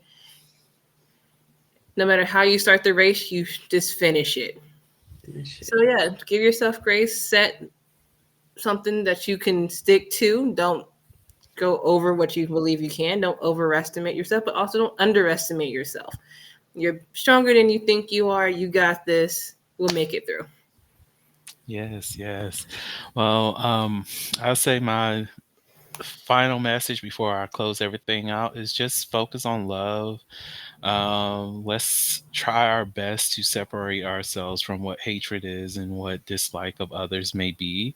Let's find a place where we can honor those people that we don't disagree with, well, that we do disagree with, and also be willing to set the boundaries that you need to protect your peace, to protect your identity, to protect the safety that you need for yourself because you deserve all the great things in life. And not everybody's going to be there to root for you, and accepting that and knowing the type of people who are going to be there for you. Create that community that is going to be here to support you when you're down as well as when you're up, and knowing who those people are. So, with that being said, for those who are here, Kristen, Nicole, Shane, I do want to thank y'all so much for, as well as Sin, for taking this time to be with us, be with myself as well as the audience who are going to hear this soon. I appreciate you so much. Thank y'all so much for taking the time tonight. And to the audience, thank y'all so much for listening to the Holistically Podcast, where we step out and speak on sexuality. And for my message that I love to give to you all, just in case no one else told you this today, you are beautiful. You are worthy of happiness and joy. You are enough and then some. You may not live up to the expectations of others, but that is okay. You are only required to walk in your own shoes. May each day you live lead you towards abundance. And with that said, I love you all, and I will see you all next episode. Bye. Thank you for listening to the Soliloquy Podcast, where we step out and speak on sexuality. You can subscribe to the podcast through your favorite podcasting app and find us on the web at www.holiloquy.com. That's www.heauxliloquy.com. Share the podcast with your friends and join the conversation.